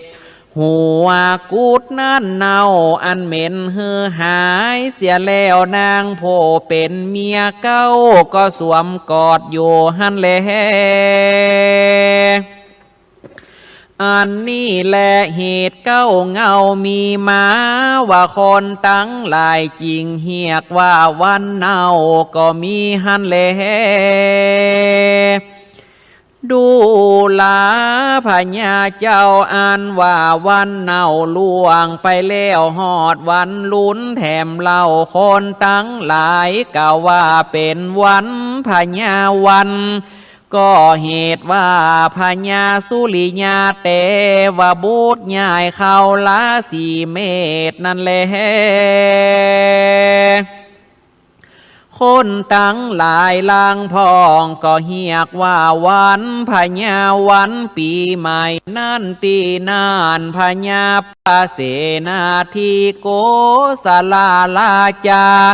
ก็ถามพระพุทธเจ้าว่าในเมื่อกาลาปีใหม่มาฮอดแล้วคนตั้งหลายก็ปากันเพลวกวาดบ้านจ้องหอเฮียนวัดวาอารามขวางเจติญาและขวางแก้วขวางไม้สาลีมาหาโพด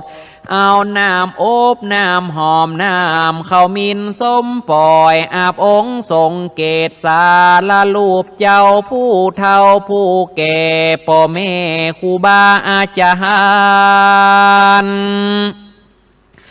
ลางพ้องก็ขนสายใส่ขวางแก้วเจติญาสาลีมหาโพธพองก็ฮือตานข้าวน้ำโพจะนาอาหารดังอันก็จักมีพาลานิสงมากนักจะแลเมื่อนานพระพุทธเจ้าก็เทศนาว่าดุรามหาราชกาตาปังปุญญังนามาอันชื่อว่ากาตำบุญนั้นย่อมมีพาลานิสงมากนักแก่ผู้กาตำจะเลการว่าปีใหม่มาฮอดได้ขนสายใส่วัดว่าอารามได้ปล่อยสัตว์ก็ดีจักมีพาลานิสงมากนักปานดังนาอุปาตินิตานลวงแล้วยังมีใจทุกนากาตาโพหนึ่งทุกยากไรแต่ว่ามีศีลมีธรรมบ่ขาดยังมีนายวันหนึ่งนั้นเจ้าเข้าสู่ป่าเพื่อซ้อสอดล่าหายังพักได้หันยังสายขาวก็มีใจจมเจิญยินดีก็ได้ก่อเจติญะงามบ่เศร้าแล้วเอาผ้าเขียนหัวตนนั่นเล่ามาแป่งจ่อตุงใจก็อธิษฐานใจว่ากันข้าได้เกิดในชาติไปหน้าขอเฮอได้เกิดเป็นพระเจ้าที่ตลาดสาลูมาโพดโลกสงสารบ่ปอนานแต่เล่าหอดอายุแก่เท่าก็ได้ตายไปจากเมียงคนก็ได้เอาตนไปเกิดในห้องฟ้าเลิศเมืองสวรรค์ปลายลูนมาบุญนั่นทรงอยู่ได้เกิดมาเป็นพญาเจ้าเจอตาถาคาตาก็มีหันแลโยมาบ่ปอเมินนานเต้าใดนานเล่าหอดอายุแก่เท่าก็ได้ตายจากโลกเมืองคนก็ได้เอาตนไปเกิดในห้องฟ้าเลิศเมืองสวรรค์ไปโลนมาบุญนานทรงอยู่ได้เกิดมาเป็นเจ้าตาถาคาตาก็เปื้ออันเลดูลามหาลาดปุคาลายิงใจฝูงใดได้ปล่อยยังสัตว์ตั้งหลายก็ดี ก็จักมีพาลานิสงส์มากนักเป็นดังเมื่อก่อนยังมีสามาเนนโตนึ่งเจอว่าติดสาเป็นลูกศิษย์ของพระมหาสารีบุตรเห็นเจ้ายังมีนายวันหนึ่งเล่าได้เข้านิโรชนานิโรธาชานสามาบาทนานเล่าก็หูว่าเน้นหนุ่มเนาจากได้ถึงกาลาดับขันทวน7 วันเป็นหมอกจริงจี้บอกเฮอหูจุอันว่าสามาเนนนั่นหูว่าตนตายก็มีใจหมองโมนไม่ก็โนบน้อมไว้อำลามาหาเถนเจ้าเปื้อจากไปบอกเล่าป่อเมตั้งสองเจ้าได้ตวนเตียวหลอดลาดห้อยหนองน้อยใหญ่ก็ไปหันใส่ยังปูปลาลายหลากอันโยนองน้ำแห้งขอดดาตายเจ้าก็ขนิ่งหมายกึดสอดว่าปูปลานี่จักมวยหมอดดังตัวเฮาระหาเจ้าก็ได้นำเอาปูปลาไปปล่อยฮือป้นจากต่างหาตายก้อยกาดวำไว้อานิสงส์หลายอันผ่าเสดสามเณรผู้มีใจอันล่ำเลิศโดยเมตตา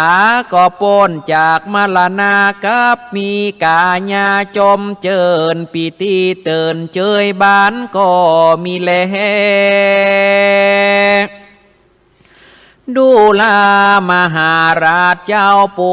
คาลายิงใจได้เอาน้ำอบน้ำหอมไปอาบองค์ทรงเกตพระโสสลายังพระพุทธโรปเจ้าเจติญาเจ้าก็ดีได้อาบน้ำดำหัวคนเฒ่าคนแก่ป่อแม่ครูบาอาจารย์ตั้งวงวานปีน้องตั้งหลายที่ไว้ผู้มีศีลไหวหากษาบ่ขาดย่อมมีพาลานิสงส์มากนักแม่นว่ายังตวนเตียวไปมาหานายวัตาสงสารจาดใดก็ดีก็จักได้สุขสวัสดีบ่ขาดนะบ่มีพญามาบังเกิดกับตนตัวสักขาบจะเลกันว่าได้ตายจากเมืองคนลุ่มไตก็จักได้เอาตนไปเกิดในจันฟ้าเลิศกาเสมสีก็มีหานนะแลนะฮานิธิตังขีญาสังนวนาวิเศษจาห้องเหตุธรรมาเทศนาตำนานปีใหม่ก็บังคมสมเด็จเสร็จแล้วเต้านี้ก่อนแล้วก็จบลงไปนะพี่น้องศรัทธาในเนื้อหาสาระธรรมกำเมืองอานิสงส์ปีใหม่ได้มาเทศน์ให้กับศรัทธาทั้งหลายได้ฟังวันนี้เนาะก็เรื่องธรรมปีใหม่นี่ก็จะสรุปให้พี่น้องศรัทธาทั้งหลายฟังในเนื้อหาสาระธรรมนี่ก่อนว่าเปิดอู้ถึงเรื่องอะไรยังแล้วก็เรื่องสังขารล่องวันใดบ่ล่องวันใดนั่นเดี๋ยวเขาก่อนมาว่ากันเนาะเรื่องนี้เป็นธรรมอานิสงส์ปีใหม่ปางเมื่อพญาประเสนที่นาโกศลนะเข้าไปถามพระพุทธเจ้าว่าข้าเดพระสัพปัญญูหยอดซอยอันว่าตัวข้าหม่อนน้อยในจักไข่หู้ว่าสุลีเนี่ยเคลื่อนค่ายจากราศีมีนราศีมีนคือราศีเดือนมีนาพี่น้องศรัทธาย่างเข้าสู่ราศีเมษนี่ถ้ามันเขื่อนใหญ่ไปจะอีแล้วบ้านเมืองเขาจะอยู่ดีมีสุขจะมันจะเกิดฟ้าเกิดฝนเกิดคนเป็นพญาติอาปาดเข้ากาปิจาสาลีจะเป็นจะได้ผ่องคนเขากับใครหู้ ทีนี้พระพุทธเจ้าก็กล่าวว่าดุรามหาราชเจ้าอ่านว่าสุริยะเตวบุตรเจ้าทั้งหลายเนี่ยย้ายจากราศีมีนเข้ามาสู่ราศีเมษนั่นโบราณอาจารย์เปิ้นห้องว่าวันสังขารล่องสังขารล่องเนี่ยเปิ้นจะล่อง7 วันจันทร์ติดจันทร์อาการพุธพฤหัสศุกร์เสาร์นี่นะ7 วันเนี่ยถ้าปีใดจักรราศีปีใดเปิ้นคำนวณเอาไว้ตามโหรานั่นนะว่าสังขารล่องไปวันใดเพื่อเอาทำเนี่ยไปเทียบคำนวณตีหั่นเปิ้นว่าถ้าปีใดสังขารมันลักษณะไปจะใดผ่องเขาฟอเอานะสังขารนอนมาก็ยืนมาเตียวมาไปจะใดเปิ้นว่าถ้าปีใดนะเตวบุตรนั่งไปคนตั้งหลายกั้นเข้าอยากน้ำนั่นปีใดเทวดานอนไปโทษนี่สบายเห็นล่ำนะบ้านเมืองเจ้าพญาตั้งหลายจิตใจกดเลี้ยวทุจริตคอร์รัปชันถ้าปีใดเทวบุตรยืนไปคนตั้งหลายฝูงม้อนหมู่นั่นมีความสุขนะสุขใจเจยบ้านหวานใจนะบ่มีไผบ่มีขี้เหล้าขี้ยานอนกลางตากลางตังที่นี่ก่อนในธรรมนี่เปิ่นอู้ถึงเรื่องว่าสังขารล่องไปวันนั่นสังขารล่องไปในวันนี้แต่ว่าเดี๋ยวจะสรุปง่ายๆเพราะเวลามันมีน้อยปีนอกศรัทธาสำหรับปีใหม่ปีนี้นะปีนอกศรัทธาตามในปกติเปิ่นบอกเอาไว้ว่าเป็นปีล่วงเป้าปีฉลูนามงัวจุลศักราช1383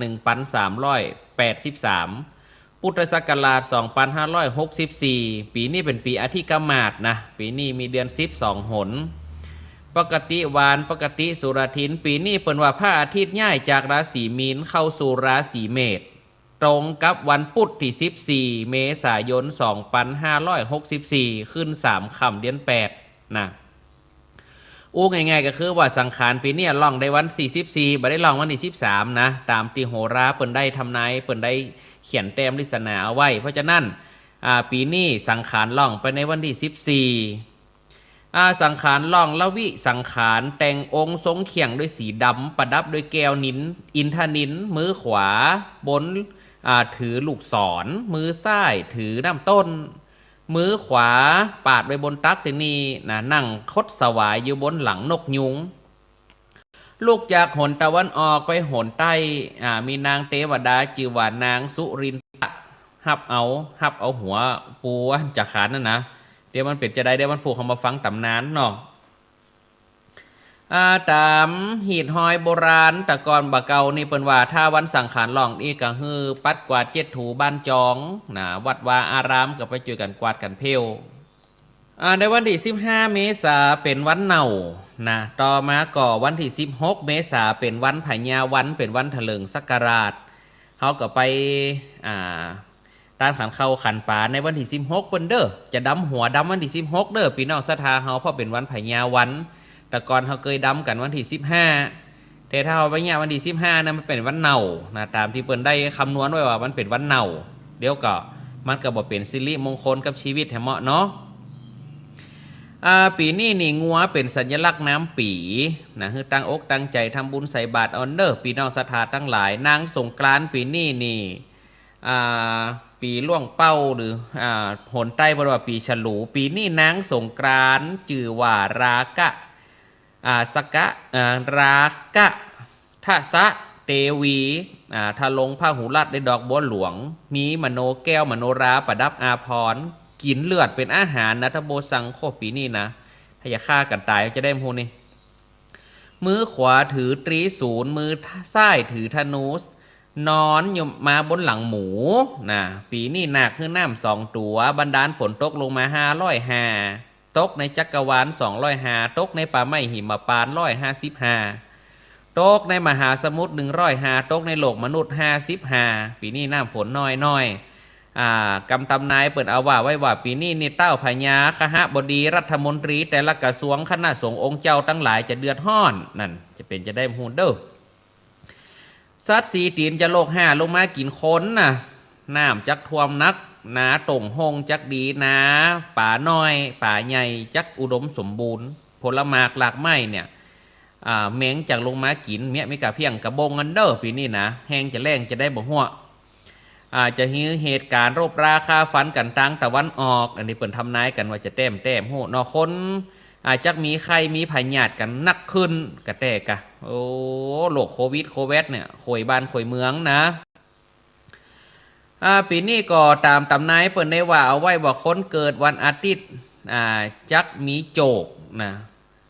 คนเกิดวันจันทร์มีพละกำลังคนเกิดวันอังคารมีชื่อเสียงโด่งดังคนเกิดวันพุธมีเคราะห์นะคืออนตะละคือละหักคืออันระมัดระวังอันตรายเตียวตางไปไตไปเหนือเน้อพี่น้องศรัทธาเฮาคนเกิดวันพัดนี่จักได้เป็นติอุปถัมภ์ค้ำจูคนเกิดวันศุกร์จักได้สัตว์สองตีนก็ได้ลูกหมู่ปีนี้นะคนเกิดวันเสาร์เฮือระวังคนแป่งเข้าใส่เพราะฉะนั้นก็คนเกิดวันพุธปีนี้นี่เฮือระมัดระวังเน้อพี่น้องศรัทธาสงเคราะห์สะเดาะน้ำเหียปีนี้เปิ้นว่าสังขารล่องไปวันพุธสลีอยู่ที่ปากาลกินีอยู่ที่หูดังจังไรอยู่ที่หลังดำหัวเฮือบินหน้าไปทางใต้เอาน้ำเขามินสมปล่อยเขาผ้าเขาผายเจ็ดปากเอาเหียเจ็ดหลังเอาเหียปีนี้ดอกบุญนาคเป็นดอกประจำปีนะซ่อหาดอกบุญนาคมาประดับประดาไว้เพื่อเป็นสิริมงคลปีนี้ก็ดูแลสุขภาพกันนะกลัวมันแห้งมันแล้งเข้าหยากมากแป้งฟืดเครื่องจะได้บ่หูพี่น้องศรัทธาเฮาพอเหตุการณ์บ้านเมืองก็ว่ากันไปเนาะบัดเดียวนี้ก็มันบ่มีอันหยังแน่อันหยังนอนเดี๋ยวโรคระบาดมันก็หายไปเดี๋ยวมันก็ฟื้นขึ้นมาอย่างก่อนปีใหม่เฮานี่ก็เริ่มระบาดมาแหมอันนี้ก็ได้มาเทศนาให้กับพ่อแม่พี่น้องศรัทธาทั้งหลายได้สดับรับฟังเอาไว้อันนี้ก็มีหลายตำรับตำราเหมือนกันนะพี่น้องศรัทธาแต่ว่านี่ในตำราของท่านประเทืองวิทยาเปิดได้คำนวณเอาไว้เป็นปฏิทินปีใหม่ประจำปีแล้วก็ในเนื้อหาสาระธรรมตำนั้นนิยายนั่นจะเป็นจะได้วันต่อไปเขาก็มาฟังกันนะปีนี้นี่แปะรักษาปีแห้งรักษาเดือนนกยุงรักษาปลากระต่ายรักษาน้ำภูตายักษ์เทวบุตรรักษาอากาศจันทานรักษาดินแม่ยิงเป็นใหญ่แก่คนตั้งหลายจะไปว่าไปเถียงเขาได้นะนกเขาไฟเป็นใหญ่แก่สัตว์สองตีนกระต่ายเป็นใหญ่แก่สัตว์สี่ตีนไม่เหียงเป็นใหญ่แก่ไม่จิ๋งไม่ไพนวลเป็นใหญ่แก่ไม่กวางหญ้าแพรกเป็นใหญ่แก่หญ้าตั้งหลายเปิ้นว่าจ๋ารถดินปีนี้บ่มีนะปีนี้ดินบ่ใครพอดีต่อใดเนอปีนี้ไม่พานแขเป็นใหญ่แก่ผายาไม่ฮื้อนำไม่พานแขไม่จะได้หัวมาผูกติดกับบานกับจองบดีตัดมันเด็ดขาดผีเสื้ออยู่ติดต้นโมกบดีตัดต้นโมกเนอพี่น้องศรัทธาจักทอนอายุตัวเก่าดอกบุญนาคเป็นพญาดอกขวัญเข้าอยู่ตีไม่คอยฮื้อเอาไม่คอยไปปักกลางตรงกลางนาก็เตียงไว้จักเป็นสิริมังกละไปหน้าปีนี้เทวดาวางเครื่องประดับในทิศหรดีทิศตะวันตกแจงใต้บาป่าประเคาะวางไว้ทิศหรดีนะปีนี้ก็ปีน้องศรัทธาเฮาได้อยู่ดีมีสุขอายุมันยืนยาวในช่วงเทศกาลปีใหม่ลูกเต้าเหลนหลานมันก็บ่ได้มานะปีน้องเฮาอยู่ไกลอยู่ต่างจังหวัดพ่องจะมาก็มาอยากมาลำบากจะเอียได้มาเอาโลกเอาอย่างมาปล่อยแหมบางครั้งบางทีมันบ่ได้มีบ่ได้เป็นแต่ว่าออกมาจากจังหวัดที่เสี่ยงอย่างกรุงเทพก็ดีตั้งนครปฐมอย่างก็ดีที่ออกข่าวไปนะปีกมาบ้านมาจองกันได้ก็โดนกักตัวแฮมนี่โดนกักตัวปอไปที่ไหนพ่องก็จะมุ้ยปลาเข้าใส่เหมาะเนอะสูมันลุกมานะไปใกล้มันเด้อจะไปกินข้าวกินน้ำด้วยกันกะซอจำจี้ฮีว่าเปิ่นให้เหมาะเนาะลูกเต้าก็เลยบ่ไข่มาแล้วก็บ่เจว่าบ่ไข่มาดำหัวดำเก้าพ่อแม่บ่เดี๋ยวนี้มันง่ายดำหัวทางโทรศัพท์ก็ได้นะลูกยุงเทพปุ่นดำหัวอีป่ออีแม่กันเตรียมขนมส้มปล่อยเฮาเตรียมคนเดียวเฮากะขันแนมสู่ใส่ซองมานั่งนักเตออีกะสะเกาดำหัวกับปั่นปอนทางโทรศัพท์บัดจีก็ได้ยินกับเสียงนะเปิ้นมีการเปิดกล้องเปิดอย่างหันหน้าหันตากันโมดบ่ต้องมาบ่ต้องคือลูกคือเต้ามาเนาะว่าแบบเดียวมันบ้านเมืองมันเปลี่ยนมันแปลงไปจะอีกพ่อแม่พี่น้องศรัทธาคนเฒ่าคนแก่กับเขาอกเข้าใจโดยแต่ก่อนในปีใหม่เฮาม่วนนะพี่น้องศรัทธาเนาะปีนี้เฮาก็อย่างวัดว่าอารามบางตีบางตางเปิ้นก็มีมาตรการเกี่ยวกับการป้องกันโรคระบาดอย่างเรานี่เฮาก็คือความร่วมมือเปิ้นคนเฒ่าคนแก่วันเฮาแต้มมีบ่มีไผเป็นไผเจ็บไผป่วยหยังเนาะแต่เฮาก็ป้องกันตัวเอาไว้ก่อนเปิ้นว่าหามาลงมากินคนนี่เทวดาปีนี้นะเปิ้นว่าไว้จังอันทีนี้เขาก็จะได้มาอู้ถึงเรื่องของประวัติความเป็นมาของปีใหม่ของเฮามาถึงตอนที่ ตอนที่เจ้าธรรมปาละกุมารนะธรรมปาละกุมารนี่เป็นประวัติของเรื่องของปูสังขารล่องโอ้ธรรมปาละกุมารนี่เป็นลูกของเศรษฐีซึ่งเศรษฐีนี่ก่อนทีบ่มีลูกที่นี่ก็คนตุกกะตะบ้านข้างน่ะมาไขหัวเขาใส่ว่าโอ้เจ้าพญาเจ้าเศรษฐีเหยเจ้าเนี่ยบ่มีลูกถึงแม่จะล่ำจะรวยจะได้กระจ่างก้านค่าเนี่ยถึงแม่บ่ล่ำบ่รวยแต่ค่ากับมีลูกเศรษฐีก็ว่ากลัวหยังข้ามีสตังค์ให้อย่างหนึ่งปู่นะก็บอกว่าโอ้บ่ได้นะเศรษฐีเฮามีลูกมีเต้าเฮาตายไปหมดวนาทรัพย์สมบัติตกของแก้วมาลูนหมดตกเป็นของสาธารณะหมด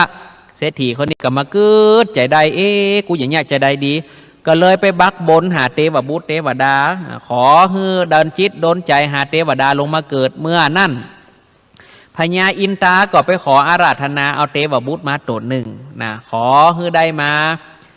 ลงมาเกิดในโลกมนุษย์ก็เกิดในต้องของนางเศรษฐีที่นั่นนะเมื่อเกิดเอามาปุ๊บก็ได้6-7 ขวบ 7 ปีเนี่ยเต้ากบิลพรหมอยู่สวรรค์จันฟ้าเนี่ยใครไปประลองปัญญาพอก็เลยไปบอกว่าเจ้าธรรมปาละฮื้อต่อปัญหาข้ามา3อย่างหนึ่งแม่เจ้าราศีอยู่ที่ไหน2แม่ตอนราศีอยู่ที่ไหน3ราศีแม่แรงอยู่ที่ไหนถ้า3ยังตอบมาได้บึดแม่แรงมาข้าจะแหม7 วันข้าจะมากกหัวสูถ้าสูตอบได้ข้าจะยอมพึ่งสูกกหัวนี่เมื่อนั่นก่อนเมื่อนั่นเจ้าธรรมปาละก็กึดแม่เจ้าแม่ตอนแม่แรงราศีอยู่ที่ไหนก็กึดใจได้ครบจะ7 วันใจกับบดีจะลาปอดลาแม่ละนะก็เลยไปนั่งอยู่ปื้นเก้าไม้โปไซมาได้ยินเสียงนกหัสดีลิง2 ผัวเมียอยู่บนยอดไม้บนเมียมันถามว่าป่อมึงมันผูกนี่เขาจะไปซ่อกินที่ไหนนกหัสดีลิงผู้เป็นตัวผู้ก็โอ้จะไปป้อยซ่อที่ไหนแม่มันเนี่ยก็กินเจ้าธรรมปาละกุมารนี่กับวันผูกพญาพรหมจะมากกหัวโลเพราะว่าตอบปัญหาพญาพรหมมาได้ไม่ได้นี่ครบ7 วันละเมื่อนั่นก็นางก็ถามว่าโอ้แล้วมันเป็นปัญหาอย่างผัวนี่ก็ถามว่าโอ้มันเป็นอย่างสู่พญาพรหมมันถามว่าแม่เจ้าสิริราศีอยู่ที่ไหน2แม่ตอนราศีอยู่ที่ไหน3แม่แรงราศีอยู่ที่ไหนมันอยู่ที่ไหนกับแม่เจ้าราศีมันอยู่ที่หน้ากะเอาลูกมาเขาก็ล่างหน้าล่างตาไผ่บาล่างหน้าล่างตากับหน้ามนโซโฮมันโปยาคืนนั่นนะ2แม่ตอนเราอยู่ที่ไหนราศีอยู่ที่หน้าอกเขาห่อนมาเอาน้ำเขาพระภายหน้าอกจุ่มเนื้อเย็นใจดีมาแม่แรงโลราศีอยู่ที่ไหนแม่แรงกับราศีอยู่ที่แข้งอยู่ที่หัวเขาอาบน้ำล้างสวยล้างตีนก่อนเข้านอนมาใจหดแม่ตีนมนขากลากเข้าไปในตีนนอนไปมีสง่าราศีหยังนี่ธรรมปาละกุมารได้ยินอีบ๊อบกับฟังโลนไปบอกคือท่านเจ้ากบิลพรหมเจ้ากบิลพรหมตกอกตกใจว่าเจ้ากุมารเนี่ยอย่ามาตอบได้กับย้อมฮือกกหัวแต่ว่าบ่ย้อมฮือเจ้าธรรมปาละเป็นคนกกกับทอดผ้าขาดนะมาจะกกคอตัวเก่าแต่ก็ห้องลูกสาว7 คนมาว่าสู่เหยไม่ได้เนี่ยอีปอตอบปัญหาก้านต้าพนันกับเจ้าธรรมปาละเนี่ยปอก้านปัญญาเขาปอจำเป็นต้องถูกกกหัวแต่หัวปอเนี่ยนะถ้ามันเสด็จขึ้นบนฟ้าฝนมาตกแห้งแล้งหมดเนี่ยฝนเตรียมจะได้กระจ่างเติมมันตึงมาตกนี่ถ้าตกลงไปในมหาสมุทรน้ำแห้งหมดตกลงไปในแผ่นดินแบบเนี้ยไฟไหม้ไตลามเขากาปิจสลีตายพักเหี่ยวพักแห้งหมดพอจะนั่นฮือสู่7 คนเนี่ยฮือเปลี่ยนกันเอาพานมาใส่หัวปอฮือไปแวดแห่แวดเขาไกลลาดทุกปีใหม่ฮือถ้าปีนี้สังขารล่องไปวันใดก็เป็นตาของนางคนใดที่จะเวียนไปอันนี้ก็เป็นประวัติคร่าวๆของประวัติของสังขารล่องเนาะละจะล่องไปจะใดบ่ล่องไปจะใดนั่นก็ขอให้ปีนอกศรัทธาได้อยู่ดีมีสุขเหมือนกันอาติการโตสังขารปีเก่าหลวงปนไปแล้วปีใหม่แก้วพญาวันก็ได้มาจู้จอดหอดเถิงลำเปิงยังเจ้าศรัทธาขอให้ได้อยู่จุ่มเนื้อเย็นใจอยู่มีใจไปมีโจกโป้นให้ซับปะทุกโศกกังวลอนตรายตั้งหลายในกาละมาเถิงเติงยังปีใหม่ศรัทธาเจ้าข้าขอฮือผาสจากยังข้อปีข้อเดียนข้อวันข้อยามรับฮือได้เงิน10,000ตื่นฮือได้เงิน100,000วันได้แก่นก็ขอฮือได้คำเต่าบันนาวนี่เนอะฮือได้โจกดีมีสุขอายุมันยืนยาวสุขภาพแข็งแรงจงมีอายุวัดสาตีคาเตียงมันฮือได้100 ขวบเข้าวันณะพองสีผิวพันอย่าเศร้าสุขขังเจยบานคำเจ้าพละกำลังวังชามังเต้าอย่าด่วนแก่เท่าชลาโสมดังกำกึดกำปรารถนาของป่อแม่ปีน้องศรัทธา เอวังก็มีโดยประกาศนี้ได้ปอนปีใหม่จากตูเจ้าบรรโซกันกูคูกูคนปีใหม่ปีนี้ก็ฟังน้ำฟังธรรมตูเจ้าไปสุดแรงสุดวาสาเนอะคือได้อยู่ดีมีสุขมีการมีงานก็มากินมาตานมาหอมปอยหอมรามด้วยกันเนาะขอให้เจริญโดยอายุวันนะสุขังปะลัง